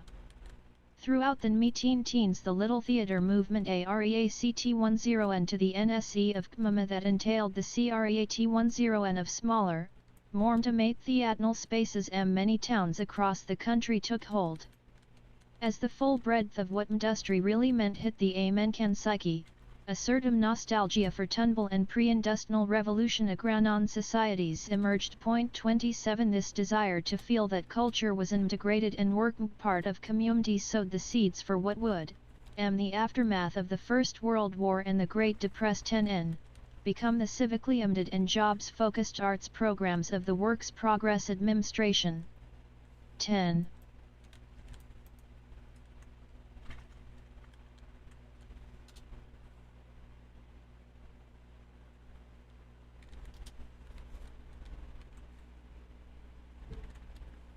Okay, I need to read some of this again. Fine art was partitioned away, and increased industrial period led to general decline appreciation of art aesthetic and broader day-to-day life community. Arts and craft gave to mass production, and art making became industry reproduction. Those driving the economy from the top were primarily concerned with efficiency and growth, and those driving the economy from the bottom, aka laborers, had little time and even fewer resources to consume institutionalized culture, which gained a sheen of being superficial, impractical, inefficient, and costly, even as folk art, crafts, and indigenous cultures continued to exist as it had. Community arts were rooted in opposed in opposite space, one that pushed back against the idea that art output was commodity to be accepted and dismissed, and instead embraced by a role of artists as integral part of community life, working with and for ordinary people and rewarded as other workers hope to be. It's a good reading for me because it's something I've been struggling with, the disconnect of fine art versus like communities, which I think is like still there today. And of course, it's like a whole thing too where like, now it's like high art's like often like purchased by, like there's a really good example that of like this environmental activist photographer that created who was talking about how roads and stuff especially create like a lot of CO, like cement, and create requires a lot of CO2 to be emissions to be created. And of course the roads also lead to cars, the use of cars and CO2 leads to like a lot of pollution as well. And funnily enough, who bought his work? Some rich like I think it was someone from like Exxon. I might be, I'm not really giving this. I can't think of the artist's name or like the work of art. So take this what I'm saying with a grain of salt, obviously. But there's like this big disconnect with like the art world and the fine arts, and like what I was gonna say with the other thing too is that people like the rich people today kind of use artists as like a vessel for like tax breaks and stuff like that. They treat them like NFTs almost too, whereas like, oh, I'm collecting this art piece. I'm a collector. Without like really kind of understanding like what the art's supposed to be doing, like promoting the less use or maybe like a viable alternative to concrete. That's what it was. Concrete creates like a lot of CO2, and we need like a good solution for that. But because it's tied to a famous, well-known artist, that's what they're more concerned about, and tax breaks that come with that, and etc., etc. Oh, I'm not full.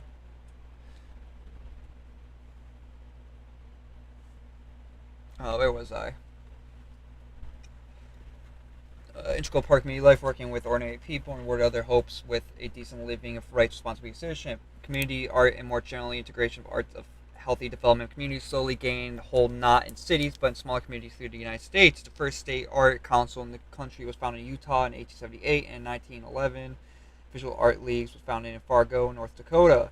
Throughout the 1910s, the Little Theater movement reacts to the rise of cinema that entailed the creation of smaller, more intimate theatrical spaces. In many towns across the country took hold as full breadth of what industry really meant to hit the American psyche. A certain nostalgia for tribal and pre-industrial revolution agrarian societies emerged. This desire to feel the culture was integrated in working with communities sowed the seeds of what would be the aftermath of the War and Great Depression, become a civically minded, job-focused arts program. The WPA, which was very famous for a lot of art created during the Great Depression. Ran by Franklin Roosevelt, and that was also one of the readings I did. I think away from the. You okay, Luna?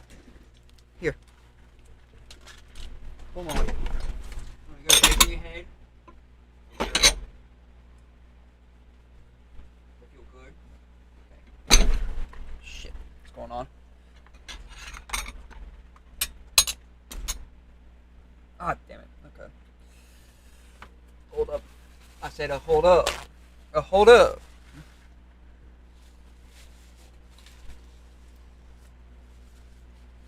Okay.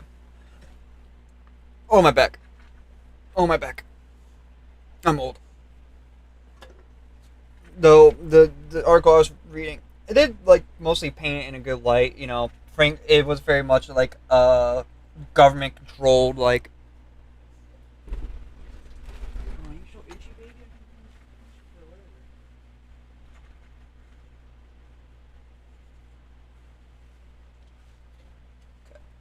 Anyways,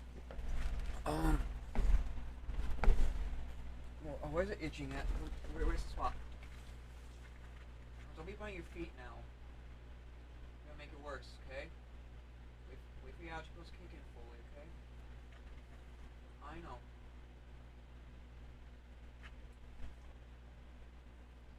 Baby. Try not to. You're gonna make it worse. Oh, okay, look at that. It's swollen.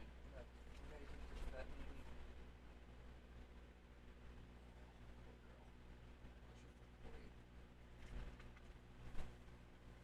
Baby, try not to focus on it. There, sir. Just where you need, right here. Yeah. There, you should be better now. Okay, I think we got the itch for you. Anyways, where was I? I was talking about the WPA. Basically what I wanted to say was Franklin D. Roosevelt really backseated that art program. He was wasn't really impressed with the Impressionist movement that was going on at the time. But while it was kind of very nationalistic, and that can nationalistically driven, that can be dangerous for propaganda reasons. Kind of painting a false picture. He did do a good job of understanding the history of cities that where these murals were painted often, kind of trying to pick the local history of that area. He was really well informed about that stuff. He didn't want to shy away from how slavery was a big issue. He wanted to frame things as hopeful for the future with that stuff while still not trying to shy away from it. There was some stuff against communist artists and stuff, where a couple times they got in trouble for putting a portrait of Lenin or Workers Unite and stuff, because Red Scare even back then was a thing. Oh no, am I gonna die? Oh god, leave me alone. Leave me alone. Leave me alone. Leave me alone.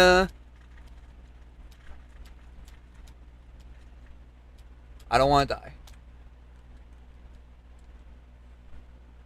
Was he trying to sleep?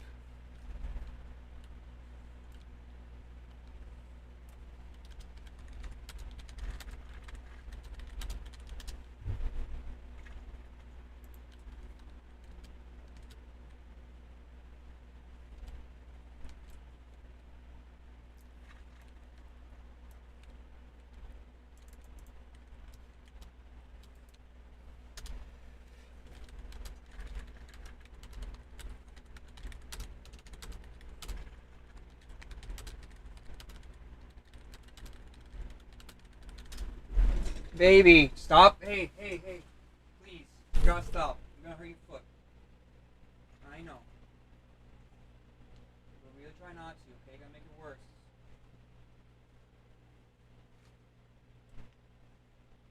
Hang in there, okay? I know. You haven't. What's going on? I gave you a pregnant somewhere like an hour ago. Maybe a little more time, but it should be working. Okay, try to hang in there, okay? Being slobber over my bed too. Oh god, sorry about that on the mic. That hurt your ears.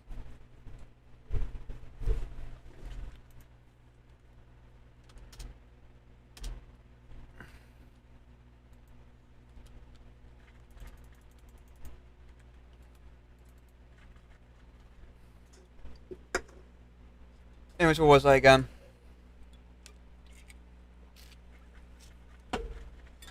God, you bitch!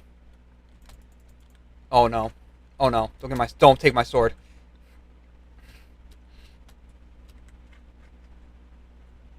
Like, I know it's nighttime and they spawn, I should place torches, but I keep destroying the ground where the torches are on, so I don't want to do that. I'm lazy. This is ineffective, really. Really ineffective, honestly. There we go.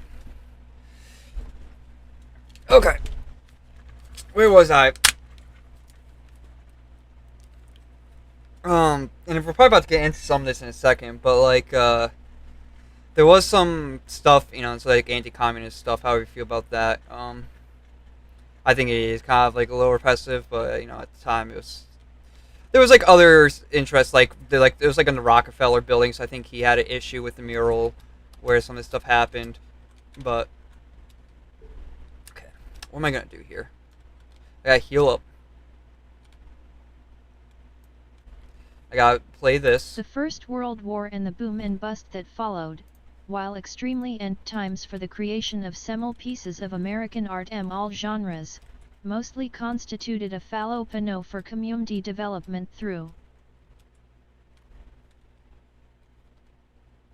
the arts, and community development in general.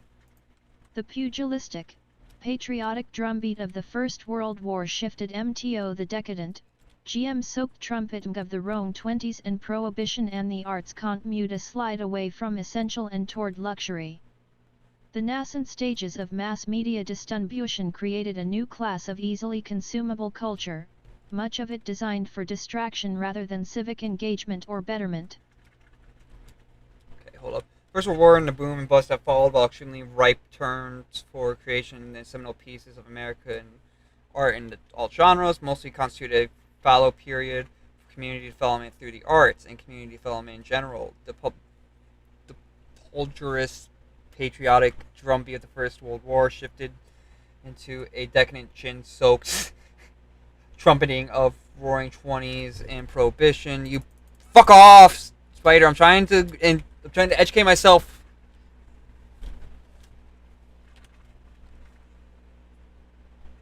The drumbeat.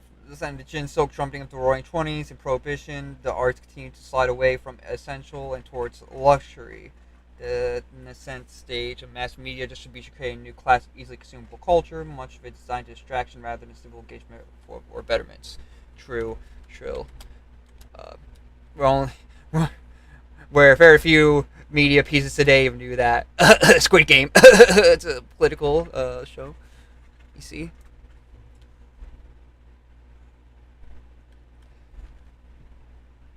When the stock market crashed in 1929, the Great Depression, which created a larger and more representative class of economically disadvantaged people, McClud many who had been used to privilege, carved the way for community development and, in part, the arts to blossom beyond the treatment of them digent. Who's here? Who's hitting me? Who's here? The Who wants to election fucking of die? President Roosevelt, with his strong progressive tendencies, and the power that he wielded created the comprehensive federal actions that encompassed the New Deal, transitioned responsibility for community development and health away from individual philanthropists and to the federal government. Not incidentally, It also ushered the first meaningful iteration of federal governmental support for arts and culture. U.S. History. 29 It was the Great Depression that first made art and artists a concern of federal government. 4 days after the Works Progress Administrat 10N, WPA, was created. 1935, President Roosevelt sent a one-honey memo to the head of the new administration. Kim. You have such a bad reaction right now, okay? When the stock market crashed in 1929, the Great Depression, which created a larger, more representative class of economically dissuaded, advantaged people who may have been used to be privileged, carved away from community development, and in part the arts blossomed beyond the treatment of indigent, rural, newly immigrated. The election of President Roosevelt, with his strong progressive tendencies, progressives are bad, by the way. And the power that he wielded in creating comprehensive federal action that encompassed a New Deal, transition responsibility for community development, and healthy away from the individual philanthropist into the federal government. Incidentally, it ushered the first meaningful iteration of federal government support for the arts and culture in the U.S. history. This Great Depression that first made arts and artists a concern of federal government. 4 days after the WPA was created in 1935, President Roosevelt sent a one-line memo to the head of the new administration asking him to work out a project for artists. To work out a project for the artists. 30 While regarded skeptically for their entire existence, and QMCKLY dismantled less than 10 years after their creation because of censorship, the Red Scare, and war prep era. 10NS. 3 The arts projects of the WPA are generally regarded as among the New Deal's notable achievements, and their memory has done much to MV1 great later proposals for federal support for the arts. 32 At their peak, they employed 40,000 artists. 33 And by 1939, the WPA Community Art Center program alone had reached 6 million people in the United States, and had given them some understanding of the significance of art and the fate of the community. 34 For Holger Cahill, the NAT10NAL Director of the Federal Arts PRO1ECTS, the successful proliferat 10N of the WPA Arts Projects was also about getting over and hinted how Americans understood art that stretched back to Europe. Speaking in the late 1930s, while much of the WPA work was ST1LLMMOT10N, Cahill noted that broad, democratic community participate 10NM the creative experience is not implicit in the very form of our SUAE, nor in the European SUAEs from which one ton developed. 35 The idea that art should belong to everybody was one stonkally alien concept that was just me to be embraced. Menka. Cahill dented the upper echelons of American society who, even in the moment of economic crisis that was the Great Depression, had a feeling that art is a little too good, a little too rare and fine, to be shared with the masses. 36 He pointed out that there were relatively few defined points where art has been deeply integrated in community. The Middle Ages, with its focus on art as a method of worship, the era of handicrafts, and the 18th century when an artist could fall back into being a craftsman. In our modern industrial Tftziten, with its lack of unity, its tendency to the various acts of LTFE into separate grooves, the arts have been more isolated than ever before. Okay. I'm going to ignore all this because I know this. For Holger, the National Director of Federal Arts Project, the session of proliferation of the PAR project was also about getting over an inherited hump about how Americans understood art and stretched back to Europe. Speaking to the late 1930s, while much of the WPA work was still in motion, Colley noted the broad democratic community participation in creating experience is not implicit to the very form of our society, nor in European societies which developed. The idea that the art should belong to everybody was historically an alien concept that was just beginning to be embraced in America. Callahan derided the upper echelons of mixed society, who even in the moment of economic crisis that was the Great Depression had a feeling if art is a little too good, a little too rare, a little too fine to be shared with the masses. He pointed out that there was relatively few defined points where art had been deeply integrated in community. The Middle Ages, with its focus on method of worship, the era of handcrafted in the 18th century, or else could fall back on being a craftsman. Okay. I'm just going to ignore this part. For contemporary examples of community sharing in the art experience, we must turn to societies such as those of the Pueblo Indians of our Southwest. Okay, actually, this might be good. In these coherent octets, art tradition is rooted firmly in community experience, and is kept alive through Part 1C1 Pat 10N by the whole people. Here Factal art and folk art are united. Here the entire resources of a community, resources of design and color, of rhythm and movement in dance and song and chant, have been poured into a ceremony in which everyone participates. There's nothing like this in the experience of our European stock in America. 3738 The WPA and its arts PRO1ECTS, MCAH1LLSMMD, had remedied some small way some of the profound and dangerous D1's Connect 10 and first remarked upon by de Tocqueville. Because during the last 75 years, Cahill said, the arts Menka have had to follow a path remote from the common experience. Our country has suffered a cultural EROS 10 and far more serious than the EROS 10 and of the Dust Bowl, the art experience, our industrial age, has become divorced from creative craftsmanship. 39 While MA way just as top-down and exclusionary terms of programmatic development as the earlier community development movements 4 degree the WPA arts proix D1D signal a strong sign of progress treat the entire United States population as the Rec 1P1 end of the work, as opposed to just the unfortunate other. And, as stated by Archibald MacLeish a contemporaneous article Fortune, the WPA arts projects worked a sort of cultural revolution in America. He goes on, they brought the American audience and the American artist face to face for the first time in their respective lives. From one end of the range to the other, American artists, with the partial except 10N of the popular novelists and the successful Broadway playwrights, wrote and painted and composed in a kind of vacuum, despising the audience they had, ignoring the 13. Okay, wait, hold up. WPA projects in Callahan's mind had remedied some of the small ways of profound and dangerous disconnect first remarked by Tocqueville, because during the last 75 years, Cahill said, the art in America had followed a path remote from common experience. Our country had suffered a cultural erosion far more serious than the erosion of the Dust Bowl. The art experience in our industrial age had become the force from creative craftsmanship, while in many ways top-down exclusionary in terms of problematic development. The early communities developed movements. The WPA art projects did signal a strong sign of progress in treating the entire United States population as recipients of the work, opposed to just the unfortunate other, and stated that Archibald most WPA projects work some sort of course. He goes on, they brought American audience. Yeah, okay, I'm just gonna. Existence of any other. It was this vacuum which the federal arts PRO1ECTS exploded. Point 4 The proliferation of thousands of arts projects, arts-based community centers, and arts MST1 TUT1 ONS coupled, and the post-WWII years, with the red 1 stribut 1 on of the population out MTO they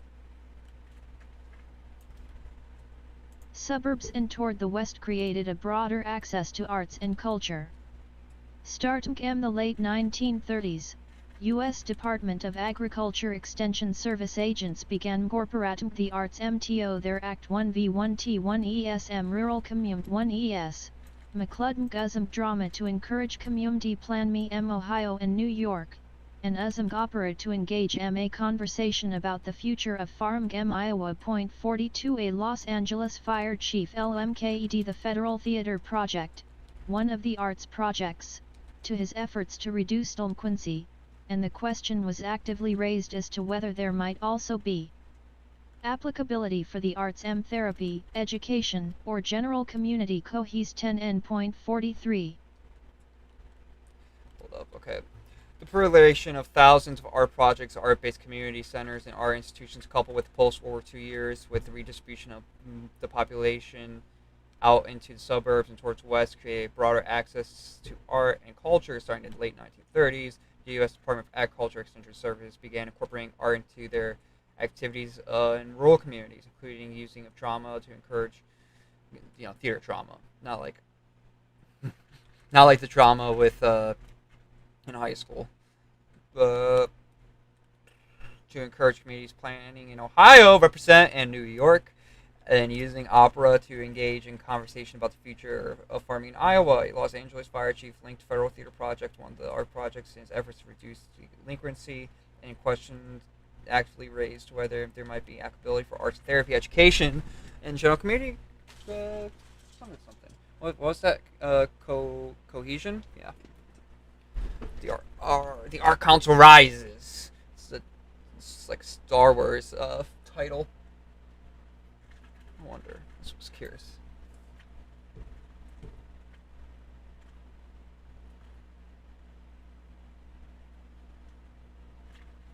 Yeah.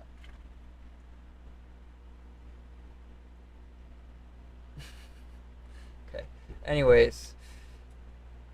While the WPA arts projects might have been slowly strangled by a suspicious and war-oriented Congress, their SPMT and the vital, 1F temporary, patronage of the federal government allowed for the continued evolution of arts-based community development in the form of a report called The Arts in Your Town.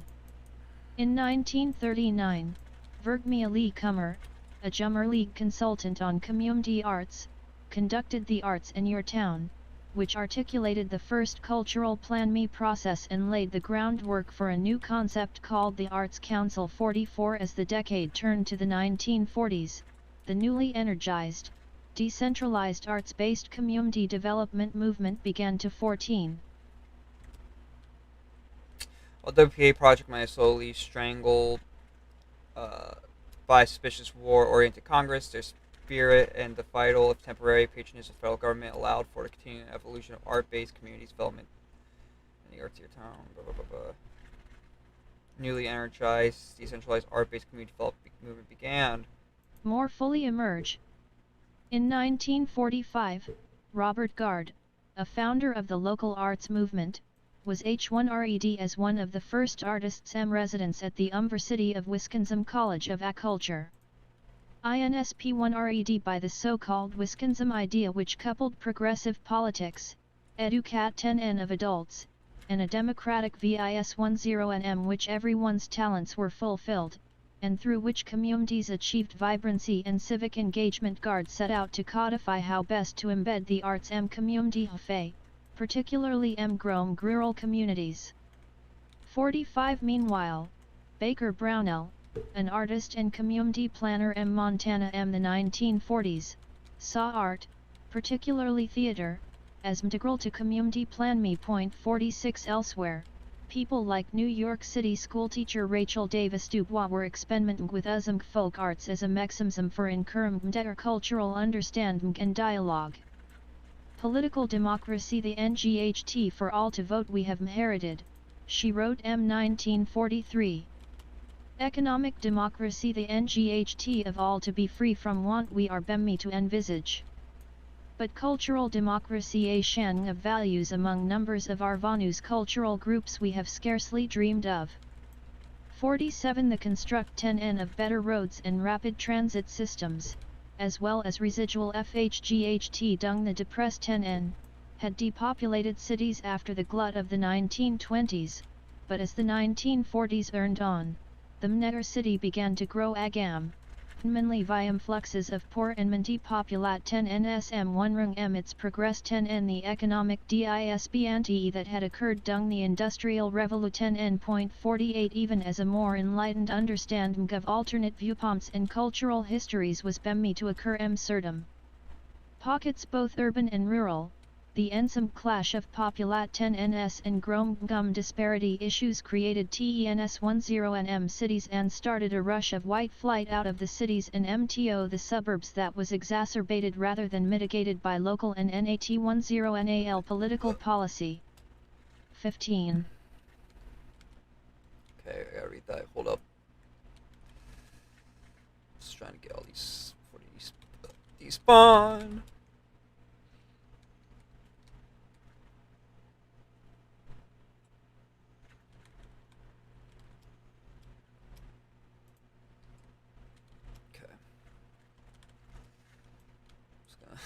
Hold up. Let's try to make this look nice.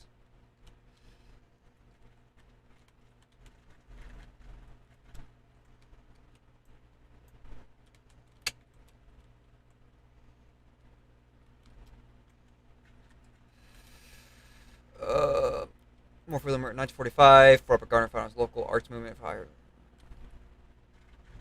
Meanwhile, these are just examples of like how public art movements were kind of become more popular.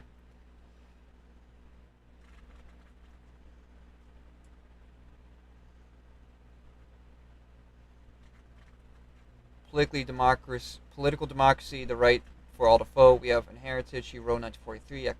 Economic democracy, the right for all to be free and do what they want, are beginning to envisage. But cultural democracy, a sharing of values among a number of our various cultural groups, is scarcely dreamed of. True, even today. The construction of better roads and rapid transit systems, as well as residual flight during the Depression, had depopulated cities in the glow of the 1920s, but in the 1940s carried on. The inner cities began to grow again, primarily by influx of poor minority populations, mirroring in its progression the economic disparity that occurred during the Industrial Revolution. Even as more enlightened understandings of alternative viewpoints and cultural histories have beginning to occur with in certain even as more enlightened understandings of alternative viewpoints and cultural histories have beginning to occur in certain pockets of both urban and rural, the ensuing class of populations and growing income disparities issues created tension in cities and started a rush of white flight out cities into suburbs that exacerbated rather than mitigated by local and national political policy. Without really paying much mmd to the ever-increasing complexity of mder community relat10ns, politicians fixated strongly as they had the last bout of urban renewal program gone clearing away slums and demolishing tenements.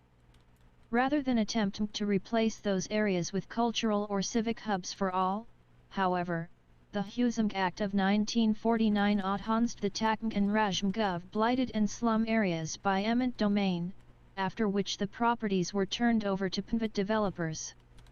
This attempt to staunch the departure of the upper middle class to the suburbs and stop physical and economic degeneration occurred almost exclusively without consultation of those whose bus messes and homes were destroyed and whose cultural tradition and H1 stones were disrupted. 49 at Wandsworth Nottingham with some irony, then, that 194-7 marked the CREAT10 of the first de facto Arts Council, the CUMTSI, ILLMO1S Society of FME Arts, and that 1949 marked the CREAT10 of the first body called an Arts Council. The United States, Winston-Salem, North Carolina. 50 The Winston-Salem Local Arts Agency emerged from V1RGM1 Ali Comer's research for the J. Umar League, and was nurtured by that organization. In looking at Winston-Salem, Comer detailed gaps that existed in the community's cultural life that could be filled by a presence dedicated to coordinating and promoting the role of Cultural Act 1 VIT1 ESM the area as a mechanism for increasing the quality of connection between the community and the arts. W1THM1 ton. 51 By 1956, there were more than 50 community arts councils in the United States, many of them BMLT upon the research of, and fostered by, the Jummer League. Early local arts leaders McClud George Irum, Philip Haynes, just one Ralph essay, Berger, by the way. and Charles Christopher Marks We're not doing began all 10, together starting which is good. in 1955 Oh, as an informal cohort housed by the Amencan Symphony Orchestra League to learn from one another and foster more councils as they started to emerge. Meanwhile, Robert Gard and others like him at Umbers 1T1ES16. Hold up.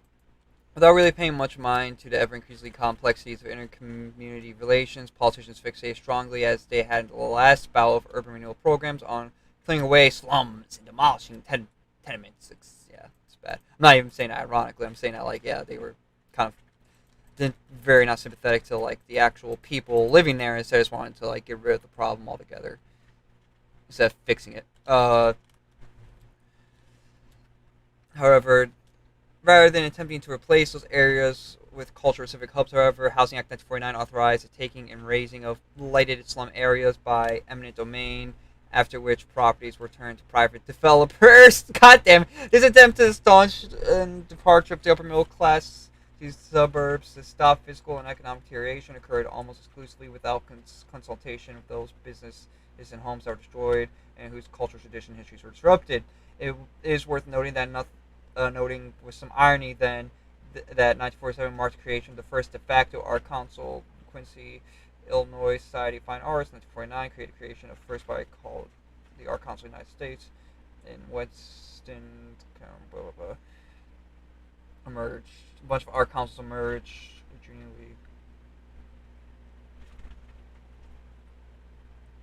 In looking in Winston-Salem's Calmer's detailed gaps that existed in community cultural life that could be filled by presence dedicated by coordinating and promoting the role of cultural activities in the area as mechanisms for increasing the quality of connection between community and the arts within it. By 1956, there were more than 50 community art councils in the United States, many of them built upon the research fostered by the Junior League. Earlier local art leaders included George These people, gathering starting in 1955 as an informal cohort of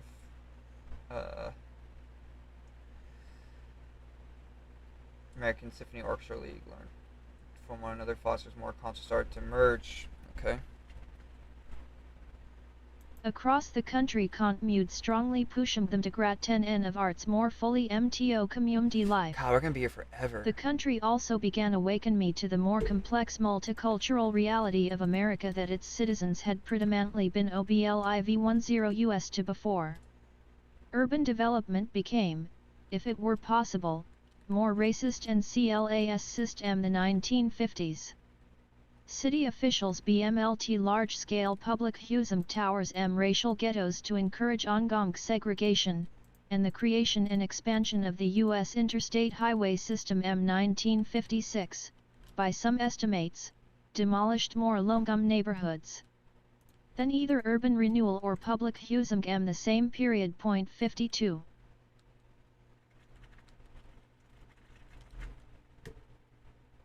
Due large part to ubiquitous access to new types of arts and culture, which there were, turn, more and more representations of the extant poverty American cities. 53. The late 1950s and early 1960s were a time which the general U.S. population rediscovered equality the country. Especially DIT10 of Fortune Magasma 1957 was filled with essays on the negative effects of urban policy, and also featured the debut of Jane Jacobs' extremely influential exponent 10NS of such policies and their failure to revive American downtowns.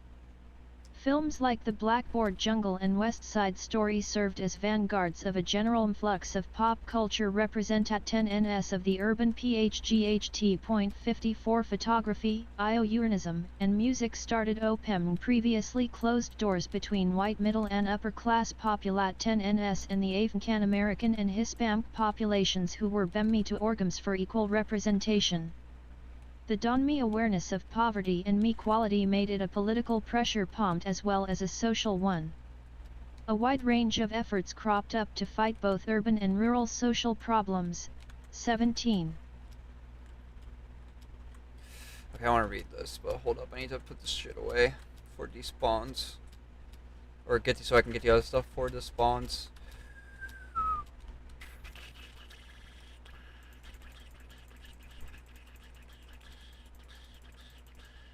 Okay.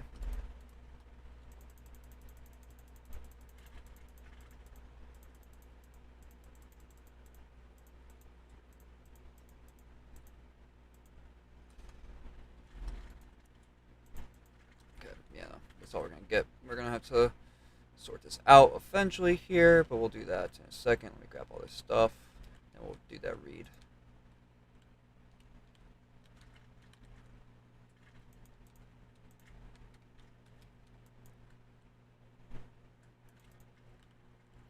Might have to stop playing Minecraft though and just like do it all at once with the text to speech still, because I just can't just read this on my own. It's too hard. Or maybe I'll have to read out loud. I don't know. One or the other. So reading out loud actually does help me focus a little bit more. Still kind of like doing something in the background, right? Or you have more, instead of having to like try to focus, keep your attention, it's more to keep your attention on that you have to focus on, so it makes it easier. But I like Minecraft, and I need some time to relax while I do homework. So we'll see. Due in large part to the ubiquitous access of new types of art and culture, in which there were, in turn, more representation of excellent property in American cities in the late 1950s to early 1960s, were a time in the U.S. general population rediscovered income inequality in the country. A special edition of the Fortune magazine 1957 was filled with essays on negative effects of urban policy and featured the debut of Jane Jacobs' extremely influential exorations of such policies in their failure to relieve Americans' downtowns. Films like Blackboard Jungle and West Side Story served as vanguards as general influx pop culture representation of the urban plight. Photography, journalism, and music started opening previously closed doors between white middle upper class populations, African American, and Hispanic populations who began to organize for equal representation.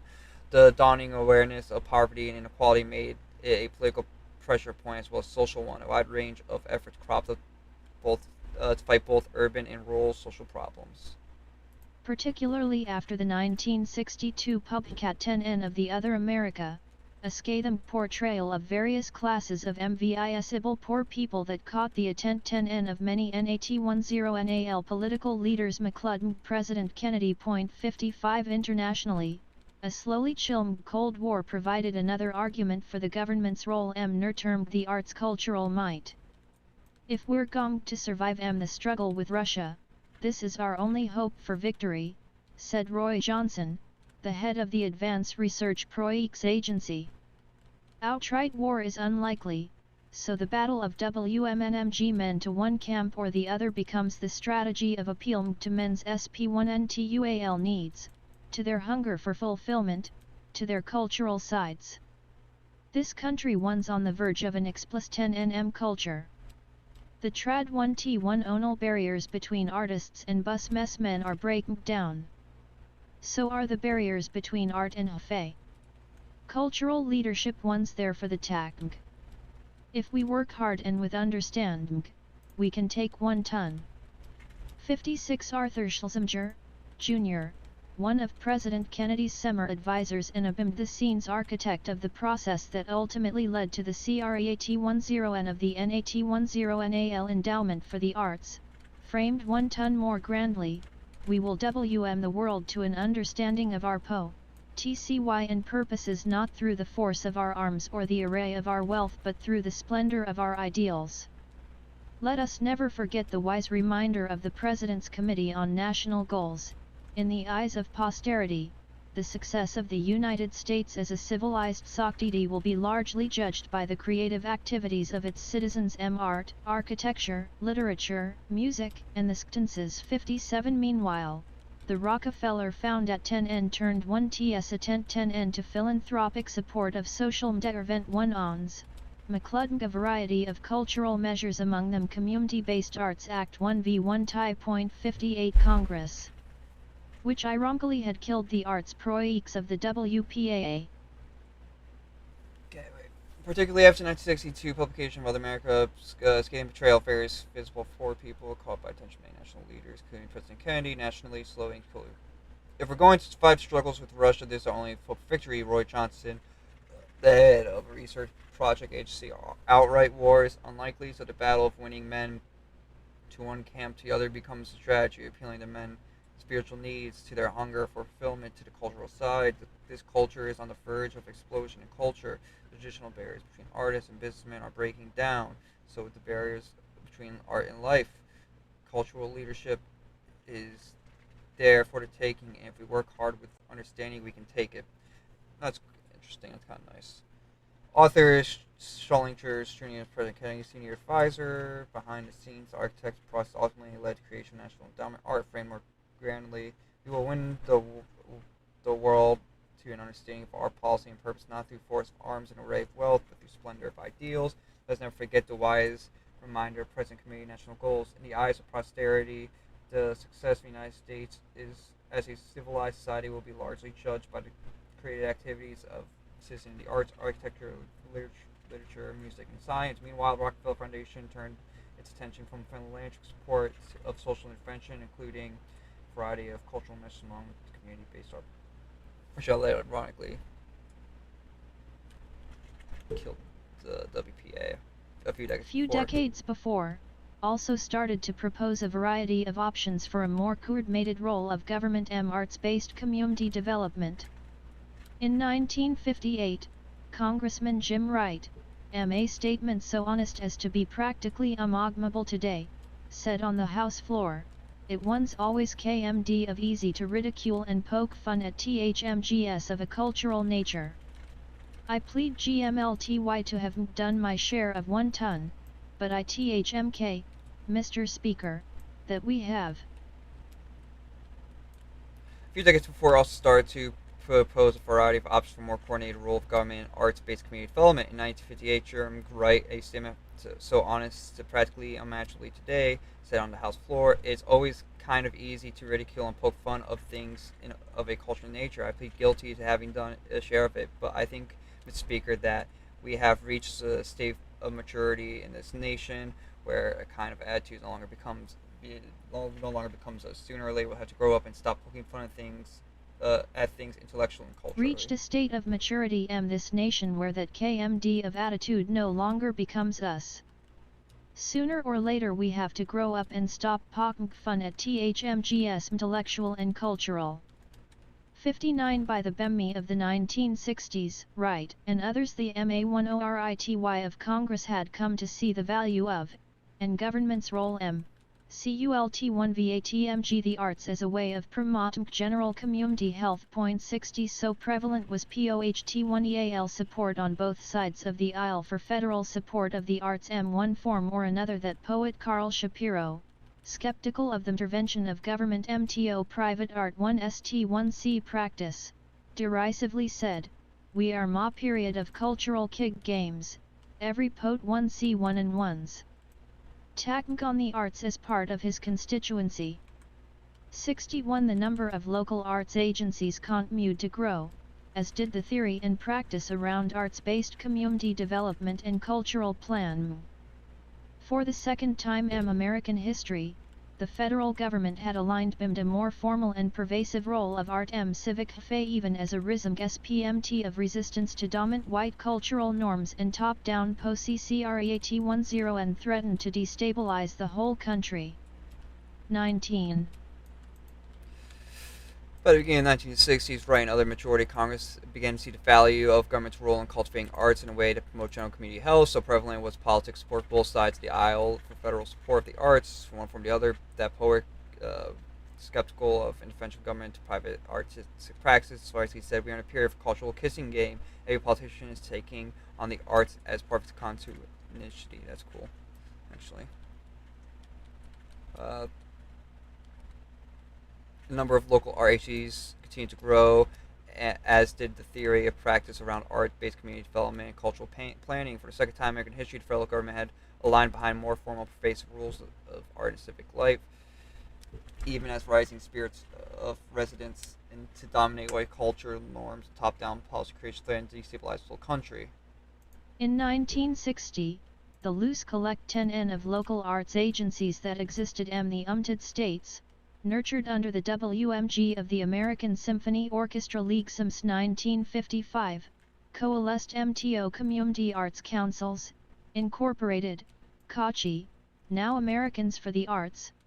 62 At the same moment, due to civil unrest and the NSMG voices of dissent from the D1 French one said, as well as increased support from both government and private philanthropy, a complex NAT10NAL community development system emerged.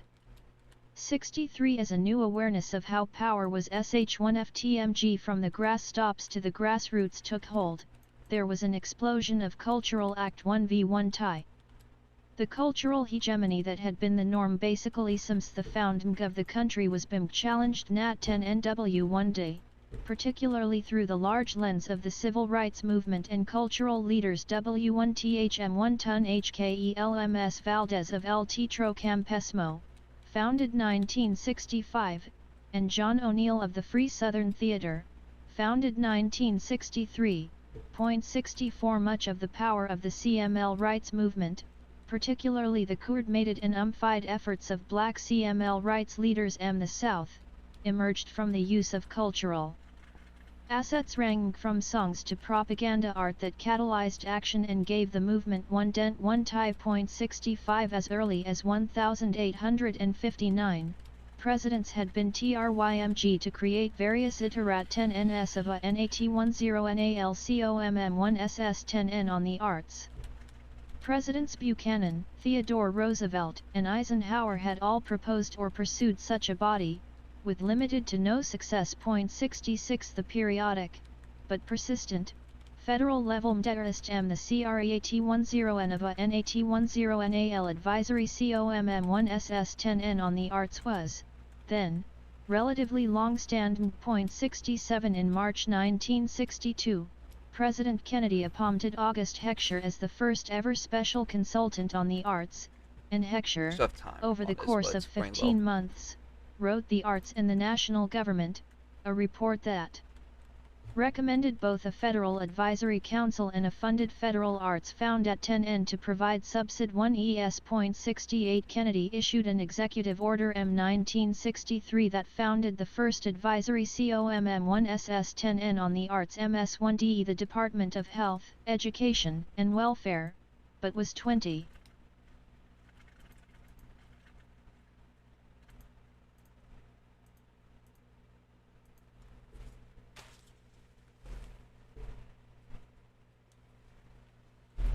Let's get the rest of these materials, and I'll reread. Actually, I'll read this right now. In 1960, the loose collection of local art agencies that exist in the United States, nurtured under the wing of American Symphony Orchestra League since 1905, coalesced into Community of Art Council Inc., CICA, now American Art for the Arts. Okay. Here we go. Take some damage again. Okay. Let's get all this real quick. Oh, I know. I stopped paying you. I gave you some pets for a second. You got mad that I stopped, huh?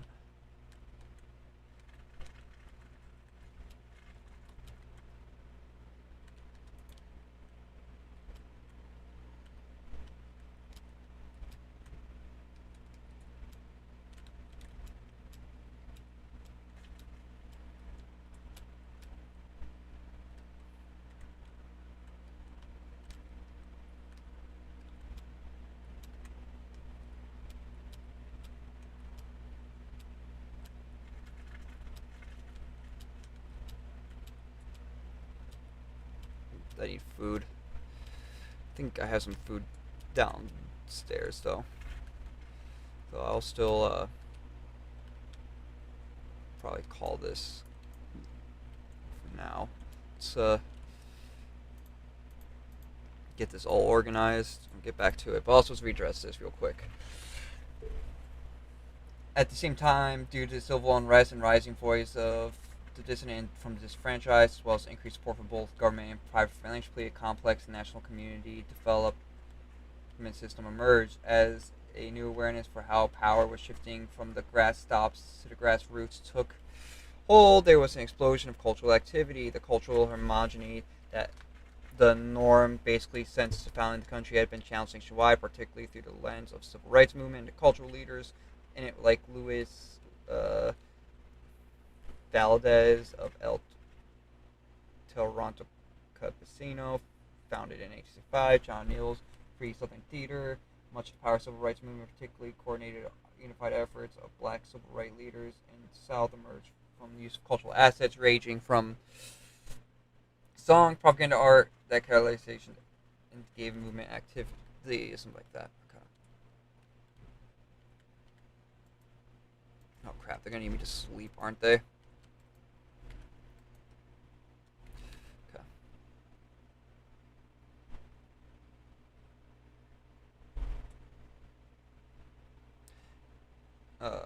As early as 1859, President had been trying to create a variety of iterations and national commissions for art. President Buckingham, Roosevelt, Eisenhower had outpost such a body with limited to no success.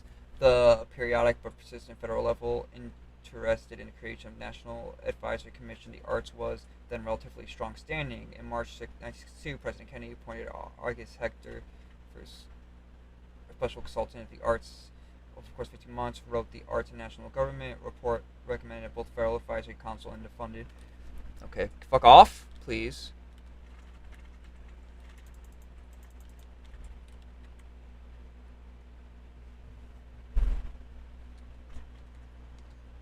First Vice Commission outside, but was assassinated before he could populate it. God damn. Assassinated before he could populate it. This left the CREAT-10 of a federal arts body in the hands of his successor, President Johnson. Following the Kennedy assassination, President Johnson launched the War on Poverty with a mandate to STNKE at poverty's roots through remedial education, job training, health and employment counseling, and neighborhood improvement. 69 His noble efforts, like the iterations that had come before, felt to those on the ground like a top-down approach that minimized and marginalized the opinions of those most impacted by the work. Buoyed by a feeling of new empowerment and general awareness and support from the public, grassroots groups and individuals started NSMG up against top-down urban renewal efforts, stopping the construction of highway projects and the tearing down of homes. Race knots occurred in Los Angeles and Chicago, the civil rights marches laced through the South, protests began around the Vietnam War, and the Vanus protest activities of the Untitled farm workers in the Southwest forced a reckoning among the population. These movements focused on extending agency BNDGMG up from local community development efforts first pursued in the aftermath of the WPA projects to encourage national-level policy that involved input from those who would be impacted by it. 70 To some degree, through these efforts, the anti-poverty and community development policies of the 1960s bucked the tide set in motion through City Beautiful, public housing, urban renewal, and the creation of transit systems and Misted incorporated at least some degree of boot from the bottom up. 71 This is perhaps the reason that arts-based community development often situates the founding of the movement to the 1960s, not just because of the incorporation of the NAT10 NAL Endowment for the Arts and Kachi/Americans for the Arts this decade, but also, fundamentally, because the war on poverty was a watershed moment how governments at all levels interacted with the communities they were trying to help. Shift 21. Okay, wait. Following Kennedy's assassination, President Johnson launched a war on poverty with a mandate to strike at poverty. Strike at poverty's roots through remedial education, job training, health and employment counseling, and neighborhood improvement. It's almost like, again, some kind of government intervention is actually decent for like improving people's lives, especially when it comes to poverty. His noble efforts, like the iterations that come before, felt of those ground like the top-down approach to minimize, marginalize the opinion of those most affected by the work.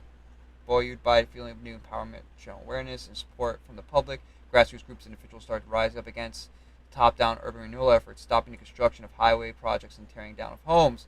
Oh wait, so yeah, it's intervention, but from a top-down approach, it's not very good. Race riots occurred in Los Angeles, Chicago. The civil rights march laced through the South. Protests began around Vietnam War, and various protest activities of the United Farm Workers in Southwest forced a reckoning among the population. These movements focused on extending agencies, bridges up from the local community development was first effort pursuit, but the aftermath WPA project does encourage national level policy that involved the input of those who be impacted by. You get the fuck away from me, you bastard! I don't like you. Impacted by it to some degree, though. Through these efforts of anti-poverty and community development policies in the 1960s, buckled the tide set in motion by City Beautiful. Public housing, urban renewal, creation of transit systems, and instead incorporated at least some degree of input from the bottom up. This is perhaps the reason art-based community development of foundation movements in 1960, not just because incorporated national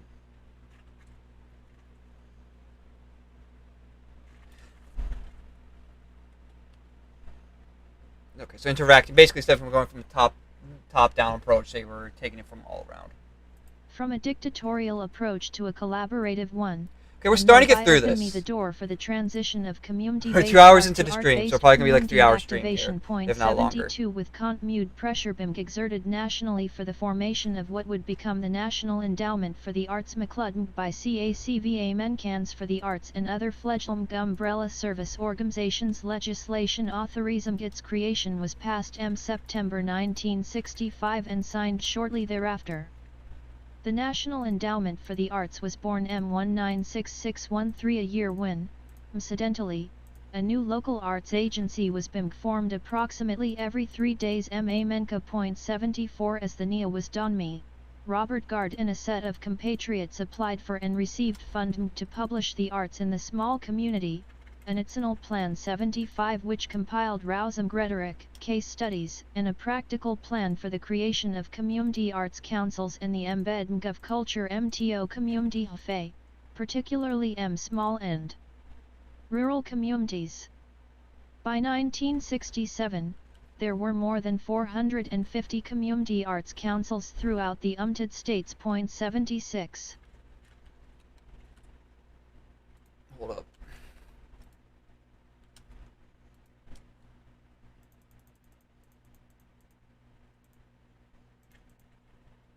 They have a lot more diorite this time.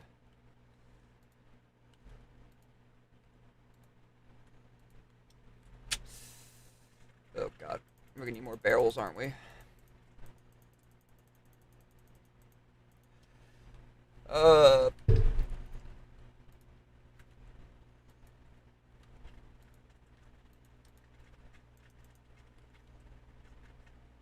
From a dictatorial approach to one of collaborative one, thereby opening the doors for the transition community based on art-based community activation, with continued pressure being exerted nationally for the formation of what would become the National Endowment for the Arts, including by the CACI, American for the Arts, and other fledgling umbrella service organizations. Legislation authorized its creation was passed in 1965. Signed shortly thereafter, the National Endowment of the Arts was born in 1966, a year when instantly new local art agencies were being formed approximately every 3 days in America. Damn. As the NEA was dawning, Robert Gard and a set of compatriots applied to receive funding to publish the Arts Small Community National Plan, which compiled rousing rhetoric, case studies, a practical plan for the creation of community art councils, embedding the culture of community life, particularly in small and rural communities. By 1967, there were more than 140 communities in the United States. Okay, real quick. No important messages, right? Just want to make sure. I don't think so. Okay, yeah, we're fine. As the late 1960s turned MTO the 1970s, the number of CNMESM urban areas rose, and nether cities, street gangs and drug peddlers increased their footprint dramatically. Excuse me? Meanwhile, a further expansion of the U.S. transportation system and a boom real estate, particularly the suburbs, damaged the nether city real estate market until 1 ton was essentially underwater in many communities. 77. As the community arts movement matured, the localized nature of the work meant that different exemplars emerged in different communities over time. In San Francisco, the 22. Late 1960s turns to 1970s, number of crimes in urban area rose, and in the city, street gangs and drug peddlers increased their footprint dramatically. Meanwhile, further expansion of U.S. transportation system and a boom of real estate, particularly in suburbs, damaged the inner city real estate market until essentially underwater in many communities. As community art movement matured, the localized nature of work meant that different exemplars emerged in different communities over time. Neighborhood Arts Program, NAP, founded 1967, funded the employment of young people through mural making, learn me, and perform musk, and producing other events like street festivals.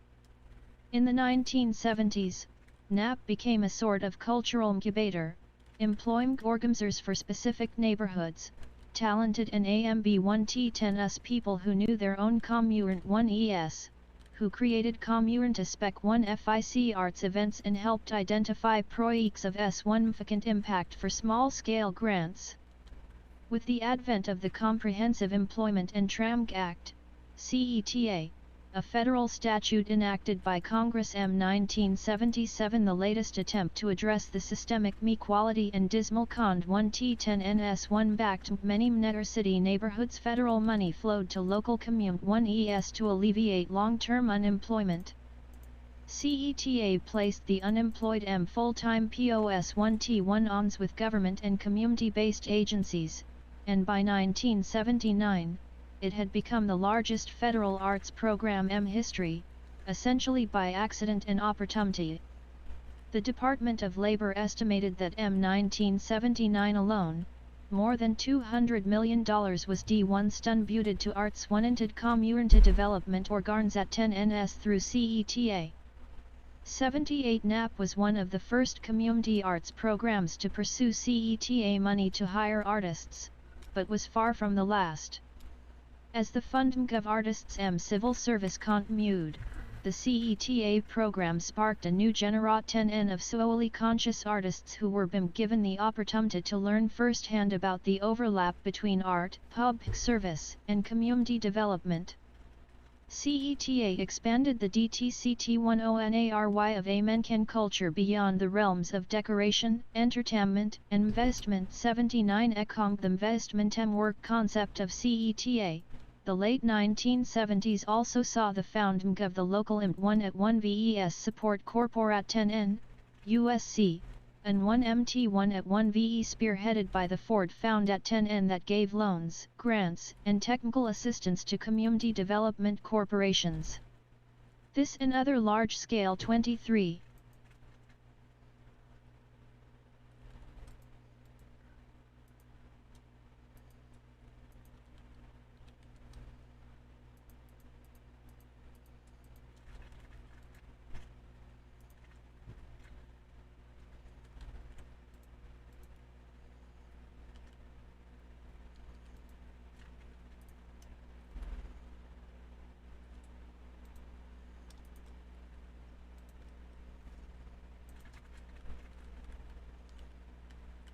Thought I had some in here. The Neighborhood Arts Program, the NPA, founded in 1967, funded the employment of young people through mural making, learning, and performative art, music, performative, and producing other events like street festivals. 1970, the NPA became a sort of cultural incubator of employing organizers for specific neighborhoods, talented and ambitious people who knew their own communities, who created community-specific art and events, help identify projects of significant impact for small-scale grants. This, with the advent of Comprehensive Employment Training Act, the federal statute enacted by Congress in 1977, the latest attempt to address systemic inequality and dismissal conditions impacting many inner-city neighborhoods. Federal money flowed through local communities and alleviated long-term unemployment. The CETA placed unemployment at a full-time position with government. Really? Oh, fuck! How do you get here? I mean, you fucking Iron Golem, they keep getting killed. Where the hell did that guy come from?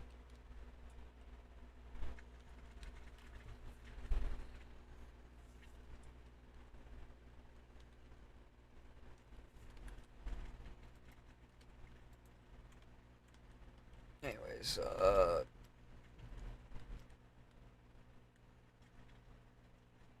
with the advent of Comprehensive Employment Training Act, the federal statute enacted Congress in 1977, the latest attempt to address systemic inequality and dismissal conditions impacted many inner-city neighborhoods. Federal money flowed to local communities and alleviated long-term unemployment. CETA placed unemployment in full-time positions with government and community-based agencies, and by 1979 became the largest federal arts program in history, essentially by accident and opportunity. Okay. Put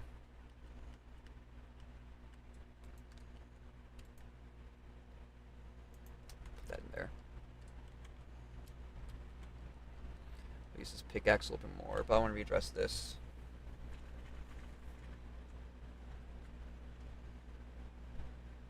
The Department of Labor estimated that in 1979 alone, more than 200 million was distributed to arts-oriented communities development organizations through the CETA. NAP was one of the first community art programs to pursue CET money to hire artists, but was far from the last as funding of artists' civil service continued. CETA program sparked a new generation of socially conscious artists who were being given the opportunity to learn firsthand about the overlap between art and public service, community development. CETA expanded on a dictionary of art culture beyond the realms of decoration, entertainment, investment, equity investments in local. The late 1970s also funding of local initiative support corporation, LISIC, and an initiative spearheaded by Ford Foundation gave loan grants, technical assistance to community development corporations, and this and other large-scale Intermedians fostered community development opportunities across the country, and as the 1970s rolled MTO the 1980s the federal government took an increasingly large role funding the community development system. 80 with the NSE of LISCM the 1970s, both public and private 1T1ES Mderist community development began to direct substantial attention to the corporate sector as a mechanism for creating POS 1T1VE, sustainable community growth. Emerged mainly from late 1960s Leg 1/10N that first allowed for the federal funding of Community Development Corporate 10NS, and then from a resultant pilot program created by Senator Robert Kennedy.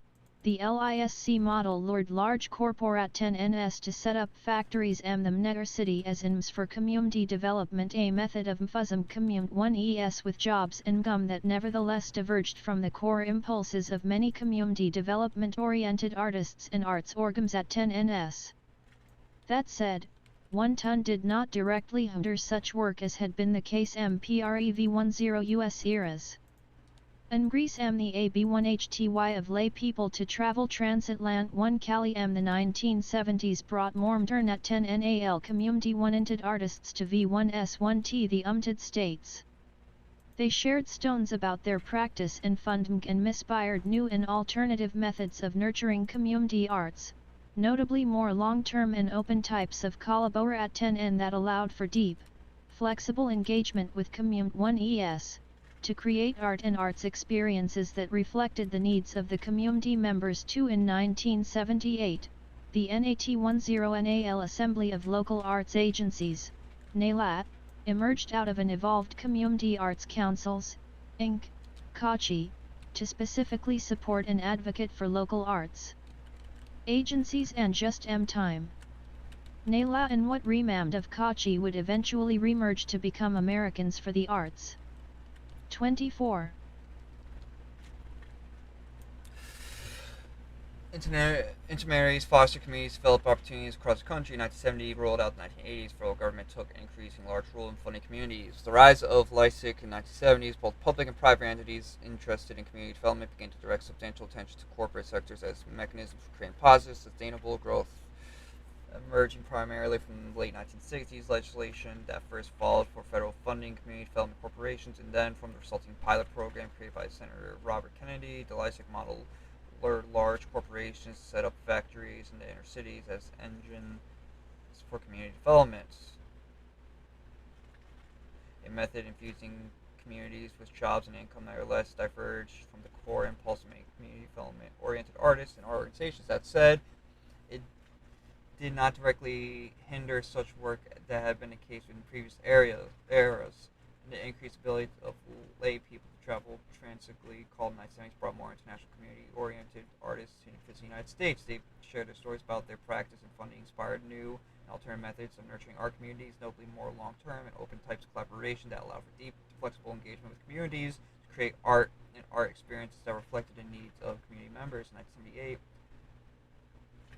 specifically support the advocate of local agencies, and just in time they re-emerged to become the American for the Arts.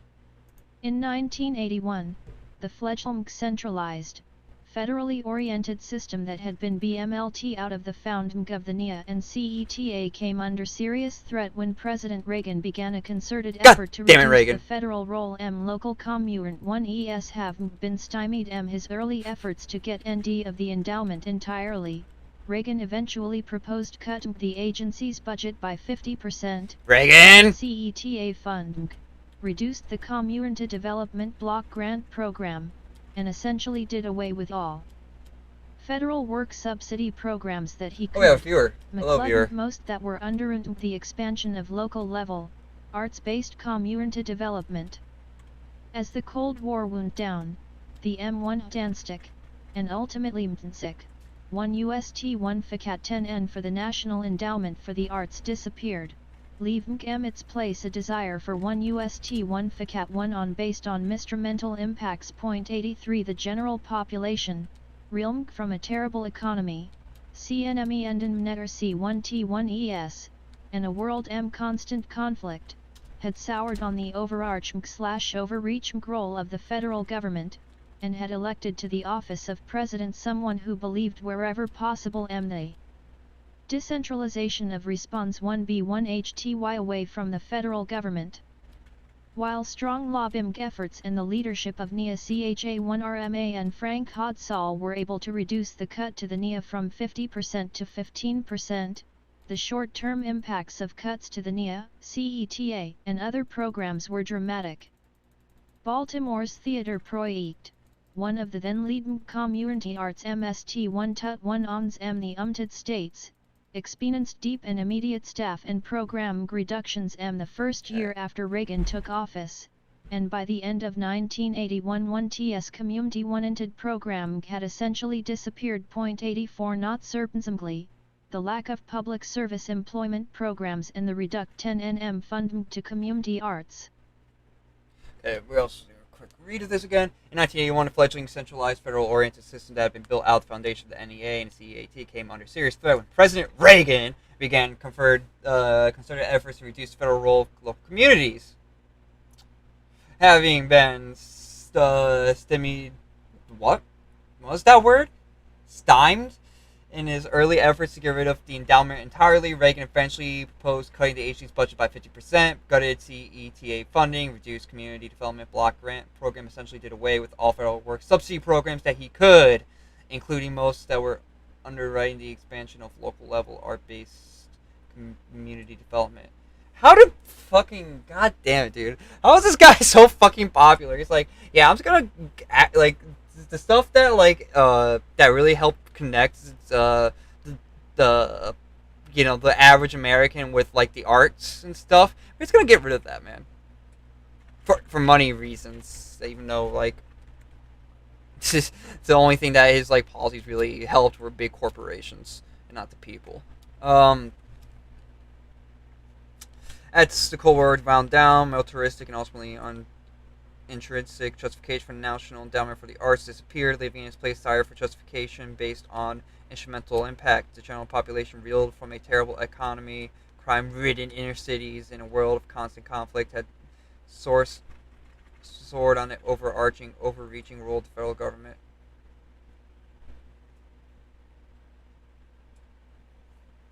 And had elected to the office the president someone who believed there was possibility in decentralization of responsibility away from the federal government.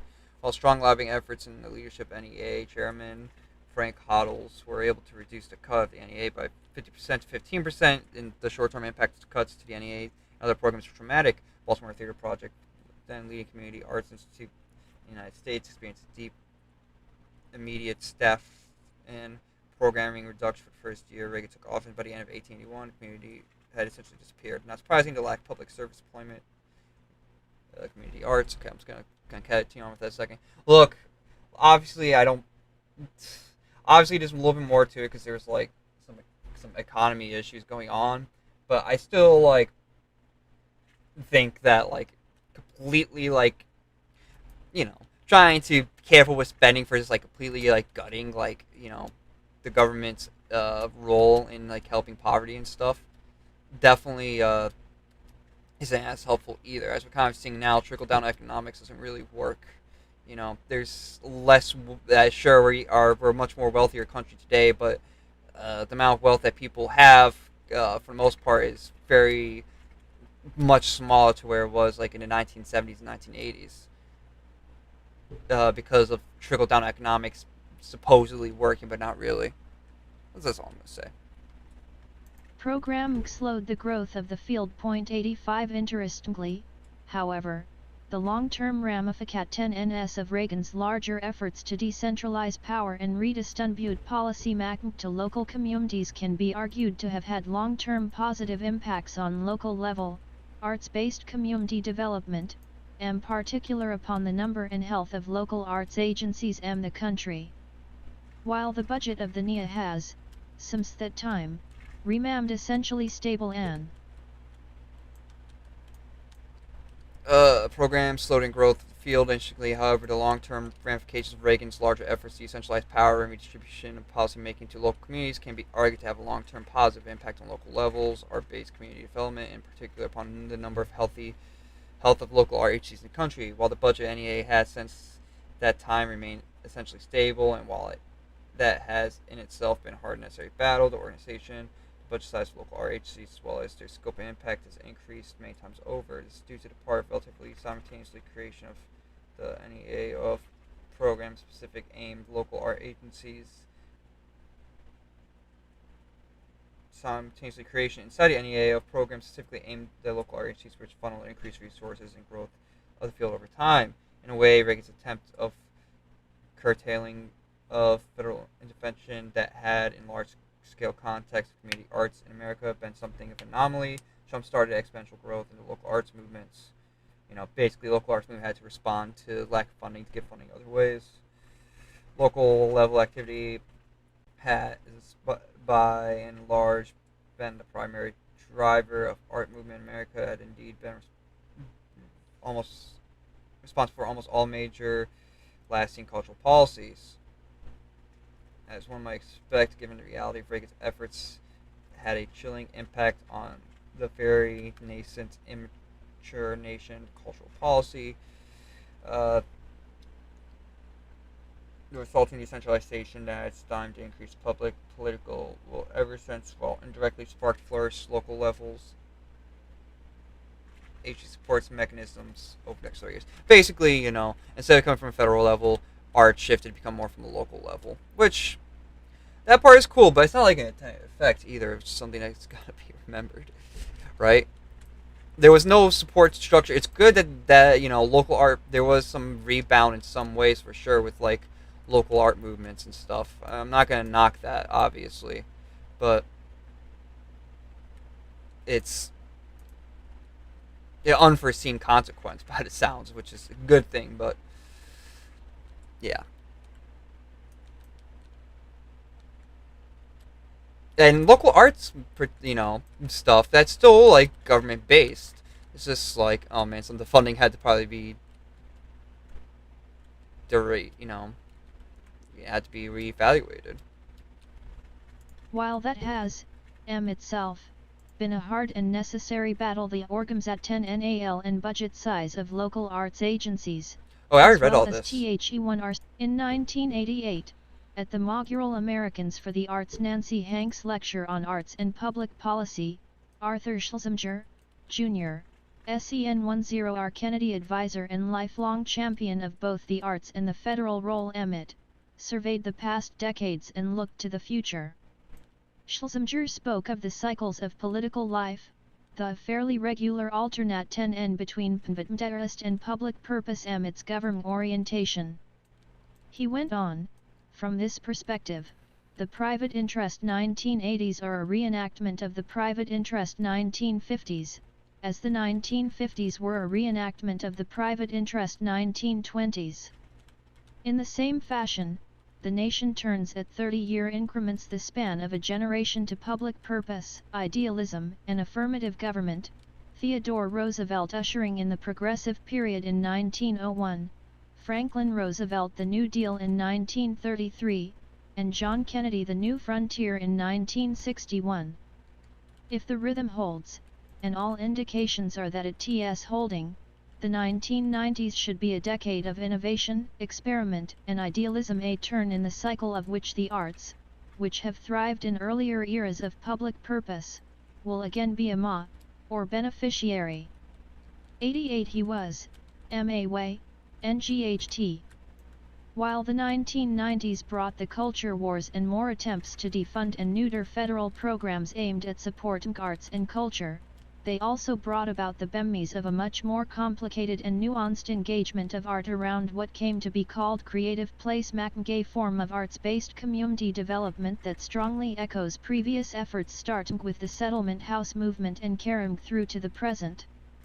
The two-decade-long exodus from cities had left some inner-city neighborhoods with one-third of the population they had 20 years before. The corporate-based community development strategies championed by USCM the 1970s had transformed to become 27. Okay.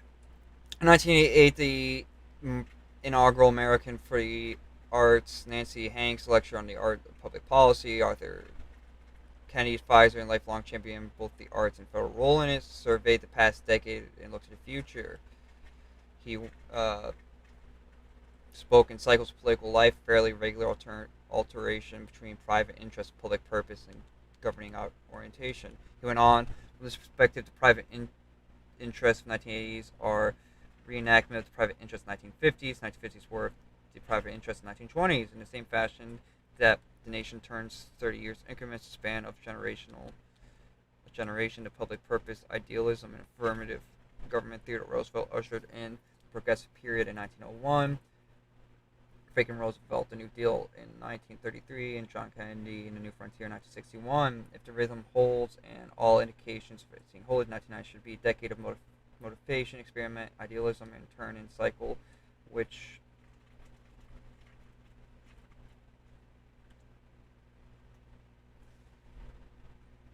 I gotta get up there.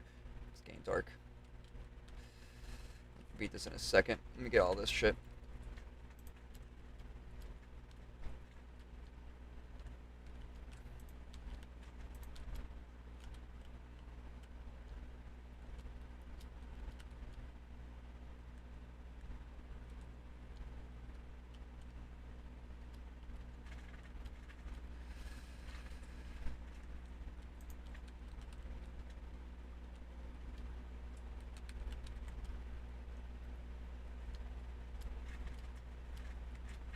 We gotta get the fat. It's gonna get dark. It's gonna get dark. We gotta go. We gotta go. Mobs are gonna start spawning, man. Mobs are gonna start spawning. Shit.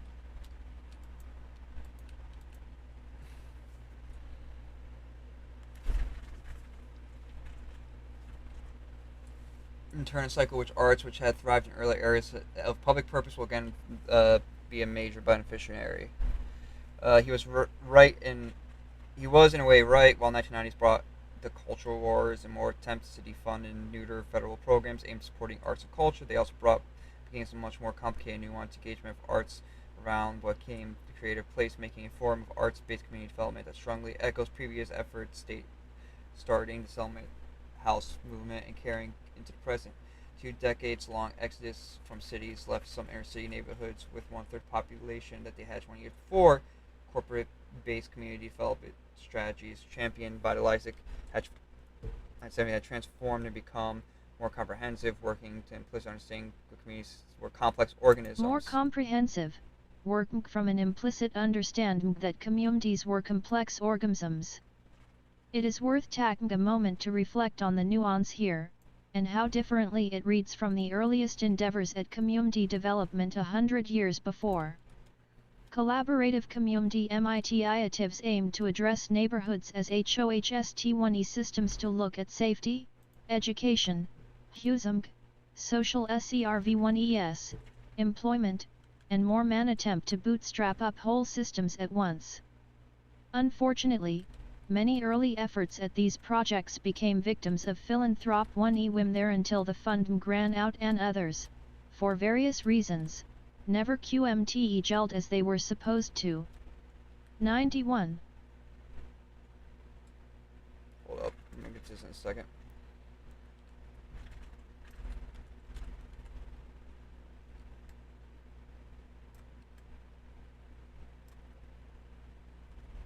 Okay. What'd this say?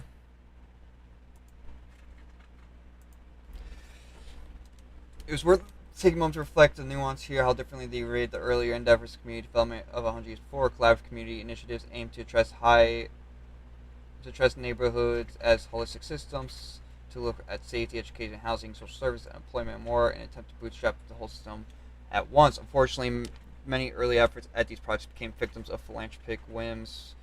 Again, kind of what we were talking about earlier with like the top-down approach, where it's not really, considering the needs of everyone. There's there until the funding ran out and other various reasons, never quite gelled like they were supposed to.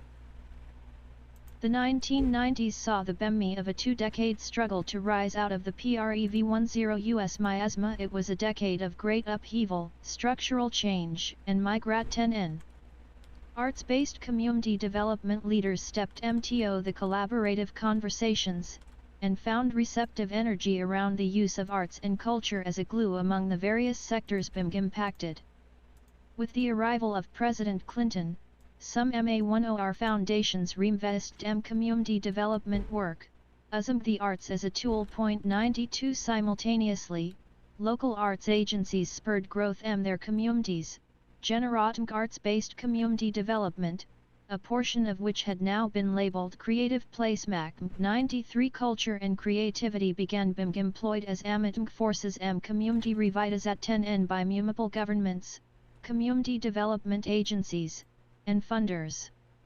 New and unusual funding sources in a growing attent 10N to arts and culture as community creators and cultural industry stime. 94 led to an interest the usefulness of the arts the creation of vibrant communities. Perhaps most tungly, a new, strong interest the diversity and multiple one-culturism of America and a desire to 28.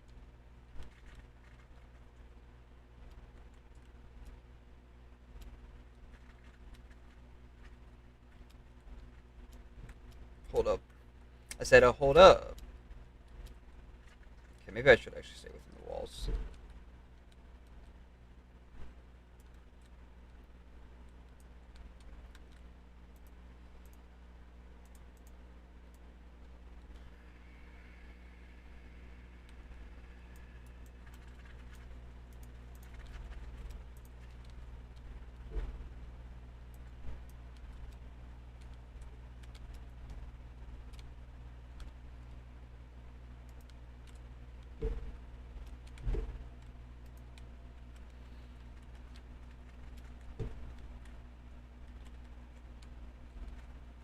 Okay, hold up. So we gotta get through this article.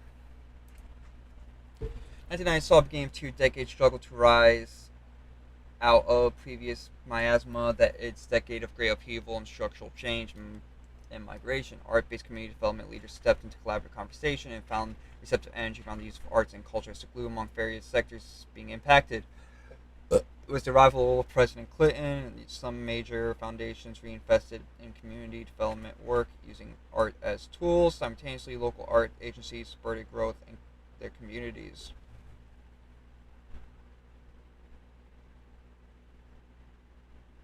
Turning art-based community development, a portion of which had been labeled creative creative placemaking. Culture and creative began to employ animated forces in community, revitalizing by municipal governments, community development agencies, and funders. New and unusual funding sources and growing attention to arts culture as community creators and cultural industry stimuli led to an interest in usefulness of the arts and creation of vibrant communities. Perhaps most tellingly, a new strong interest in the diversity of multiculturalism in America led to desire to experience different points of view, cultural and culinary trad 1T10NS, and backgrounds opened a door. 95 The arts, slowly but then more broadly over the course of the decade, became a way of doing all sorts of pro-community event 10NS, stem industrial decline and job and resident out 1 grat 10N, reism vacated land, BMLDMGS, and infrastructure new ways that enliven neighborhoods and whole REG10NS while Cubatum creative bus messes. 96 In 1999, Americans for the Arts convened a national V1S10 MNG meeting of local arts agencies and other partners, during which the Winston-Salem Arts Accord was crafted and ratified.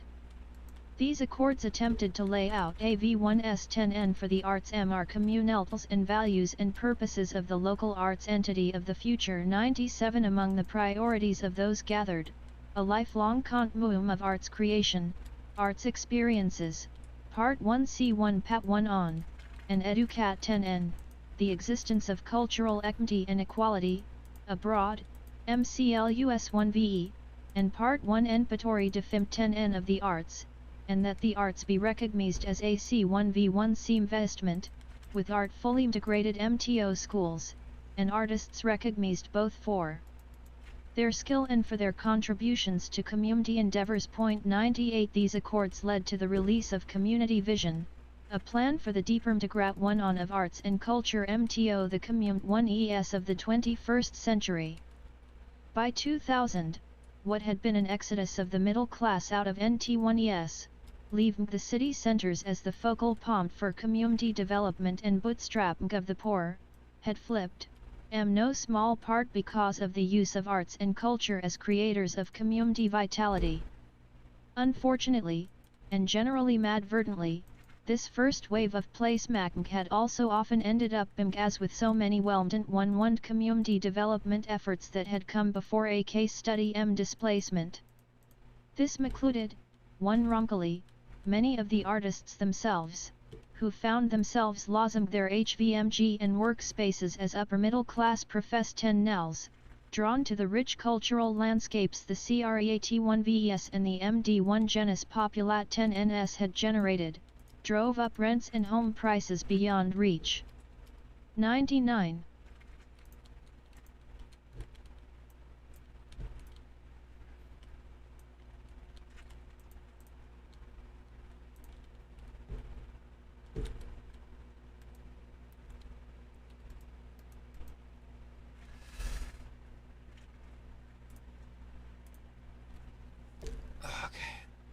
Experience different points of cultural culinary background, opened doors, art slowly but more broadly over the course of the decade became a way of doing all sorts of pro-community interventions, stemming industrial decline in jobs, resident out migration, reusing vacated land, building infrastructure in new ways of living neighborhoods whose regions were incubated by creative business. In 1999, American for the Arts convened a national vision meeting for local art agencies and other partners, during which Winston-Salem's Art Accord was crafted and ratified. These accords attempted to lay out vision for arts in our community and values, purpose, local arts, and these of the future.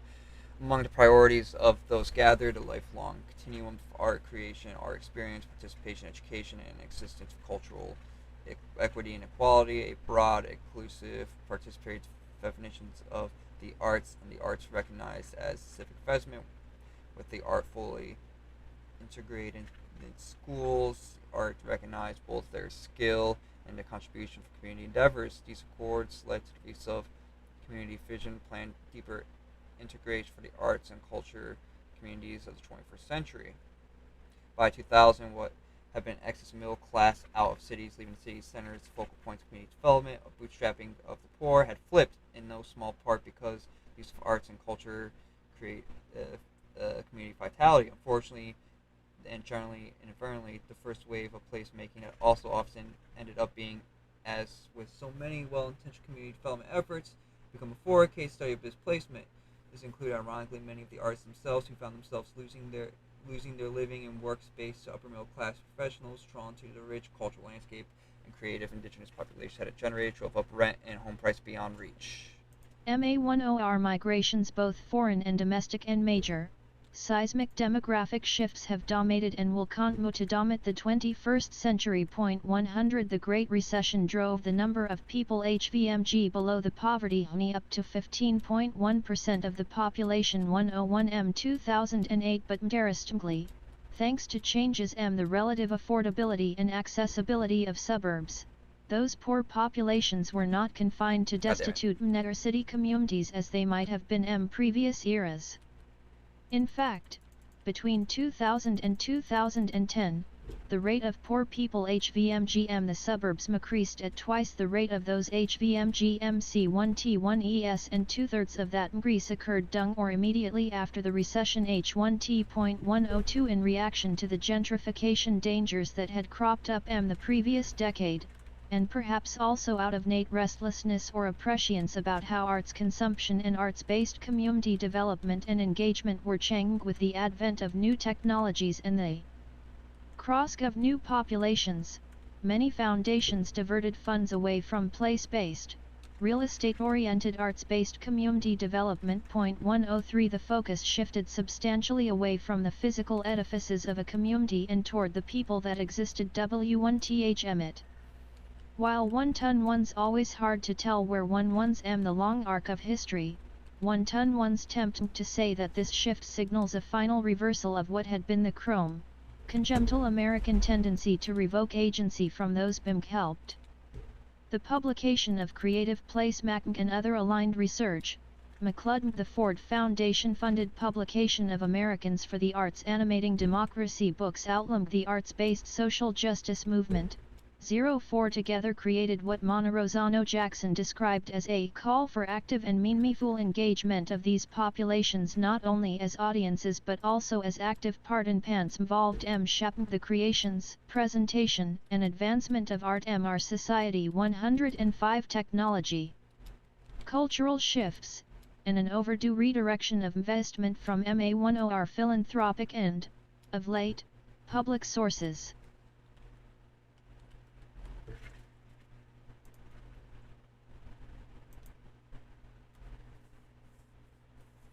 Major migration, both foreign and domestic, and major seismic demographic shifts that dominated and will continue to dominate the 21st century. The Great Recession drove the number of people living below the poverty line up to 15.1% of the population in 2008, but interestingly, thanks to the change in relative affordability and access of suburbs, those poor populations are not confined to destitute inner city.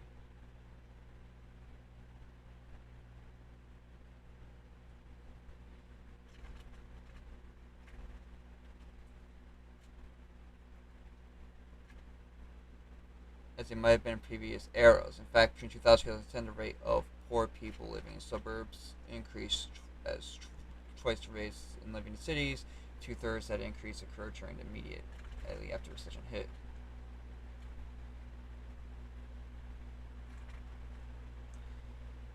In reaction to gentrification dangers that had cropped up in previous decades, and perhaps also have innate restlessness or prescience about how art consumption, art-based community development, and engagement were changing with the advent of new technologies across new populations. Many foundations diverted funds away from place-based, real estate-oriented, art-based community development.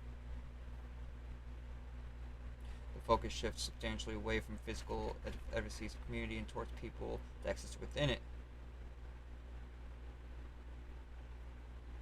And while it's always hard to tell where one is in a long arc of history, and it's tempting to say that this shift signals a final reversal that had been in chronic congelation of arts, the American tendency to revoke agency from those being helped.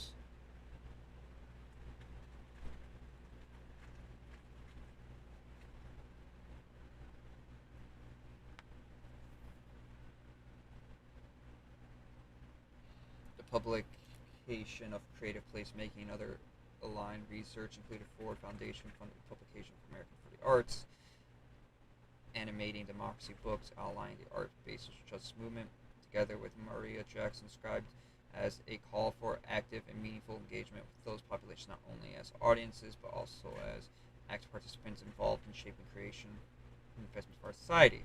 Technology, cultural shifts, and overdue redirections of investments from major philanthropic areas and late public sources has created an environment where de Tocqueville's fine arts MST1 TUT10NS have found themselves finally forced to remove the blunders and JOIDM the conversat 10N about how all arts MST1 TUT10NS Menka must exist to serve greater community health goals. By some estimates, 95% of the Menkan populat 10N consumes culture some way many given year, but the vast majority do so outside of the tradite 10NAL. Institutional channels that had, until recently, been the primary delivery mechanisms. 106 Evolving, nuanced conversations about what excellence smart means, and how and where one ton can exist side by side with equitable access and represent at 10N, are Chang the arts field's understanding of how community and aesthetic values intersect. 107 What had been viewed, the first decade of the 21st century, as a temporary symptom of the larger economic downturn one's now generally agreed to be a permanent change. How culture once consumed, evaluated, and understood to exist beside large community structures. 108 Deeper understanding of the SYMB10SIS of community components, the wake of the first efforts at holistic community development, has sparked 1,000 community master plans, each attempting to understand and enhance the POS1T1VE, amplifying role that one sector can have on another, and another, and another around the table. Culture has begun to be framed as a glue, spanning the gaps between communals and sectors, disparate groups, and resources and equal ally, a community resource and connector, and a bemelder of SOA 1 capita I'm communities. 109. Okay, I think I'm gonna probably get off here after I get all these resources. I don't want the to despawn.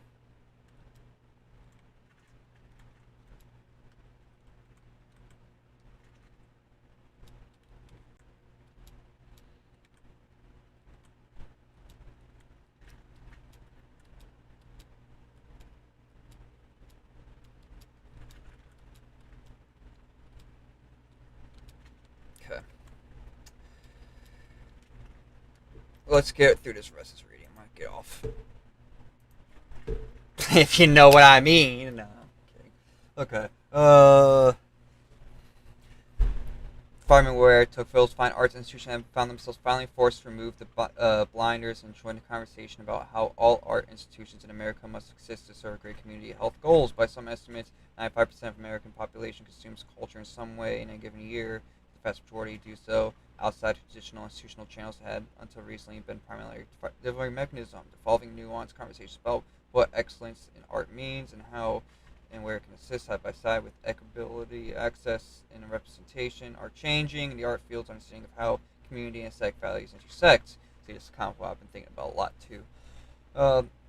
What has been viewed in the first decade as 21st century as a temporary symptom of a large economic downturn, and now generally agreed to be a permanent change in how culture is consumed, evaluated, and understood to exist inside a larger community structure.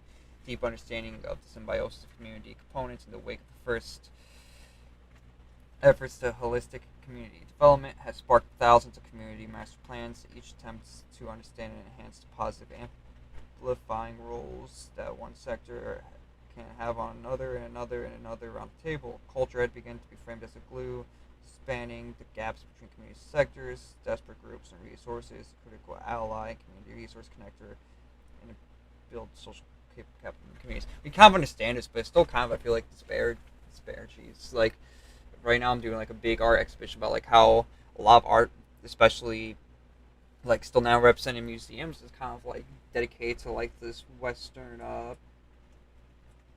like stuff of the past, like the white male painters and stuff, and let me think what I'm trying to say here. My brain's kind of burnt out of like, for example, at the Toledo Museum of Arts, there's like a whole like wing dedicated to like European art, but you get like barely any like. Then you got like kind of like some new stuff. You get like a room full of like only like a small room dedicated to like Indian and like I think like Asian art or something like that. It's like the exhibit hall. I do think there's more of an understanding of that, but it's not really understood how that's done as much. Like how artists and culture is the glue that keeps us together. And looking to the future, what does this evolution mean? Most dominantly, it means that we've all been here before in some way. The cycles of Schindler's talked about, perhaps more in general than in particular, are real. Our memories are short, and if you look back through the development of communities and the roles that art played over centuries, the art proves anything. It is that Mario Grand Elena said sometimes starts for us at the moment when we grow interested in something. But she goes on that it may be illuminating to take a look at what or who has come before us, for looking backwards helps us focus on thinking about the future. True. Understanding the history of the field gives a field of power. The field of power is like understanding the nature of roads and being able to see everything that went to building it. The fits and starts of art-based communities development are reflective and fits the start of American society. Also, gentrification is still something we're kind of dealing with today. We're seeing like a lot of black dominant communities and people being pushed out because they can't afford to live there, especially in like what was considered more poor and maybe poor communities now being redeveloped, but with that raising property value tax and them not be able to stay there. That's kind of is a big issue, and maybe we should. It kind of talks about again like the top-down issue and how we need to maybe focus on more of like a perspective from everyone, at least if not from like more of like a down-up approach, to make sure that like people are supported. Anyways. Be able to see everything that went to building it. If it starts the art-based community developments are reflective of this fits and starts American society. The society that flows in and out of cities like the tides. The society that careens and loves to. Okay, hold up. There we go. Societies that careens from the love and loathing of the public, then the private sector, of the federal, then the local government, and the roles of day-to-day lives we lead. In spending time this way, progress can feel exhausting and look into the murky, uncertain, increasingly complex, precarious futures that feel like full air, and yet there were 7,000 art organizations in 1960. Now there are over more than 100,000, where there was 1950 a handful of local art agencies, now nearly 5,000, where there was an erroneous assumption of singular American culture. There was an ever-drawing understanding of what unique complexities of culture is our strength of joy. We are on a long arc and moving in the right direction. Whether a nation gets culture it deserves or deserves the culture it gets are not a question beyond conjecture, said the art advocate and local art leader Eric Larabi. After life had been made possible, nature impulse seems to make it worth living. From there on, it only matters of how much trouble you want to take. The art and American communities have been hand in hand, for better or for worse, for nearly 250 years.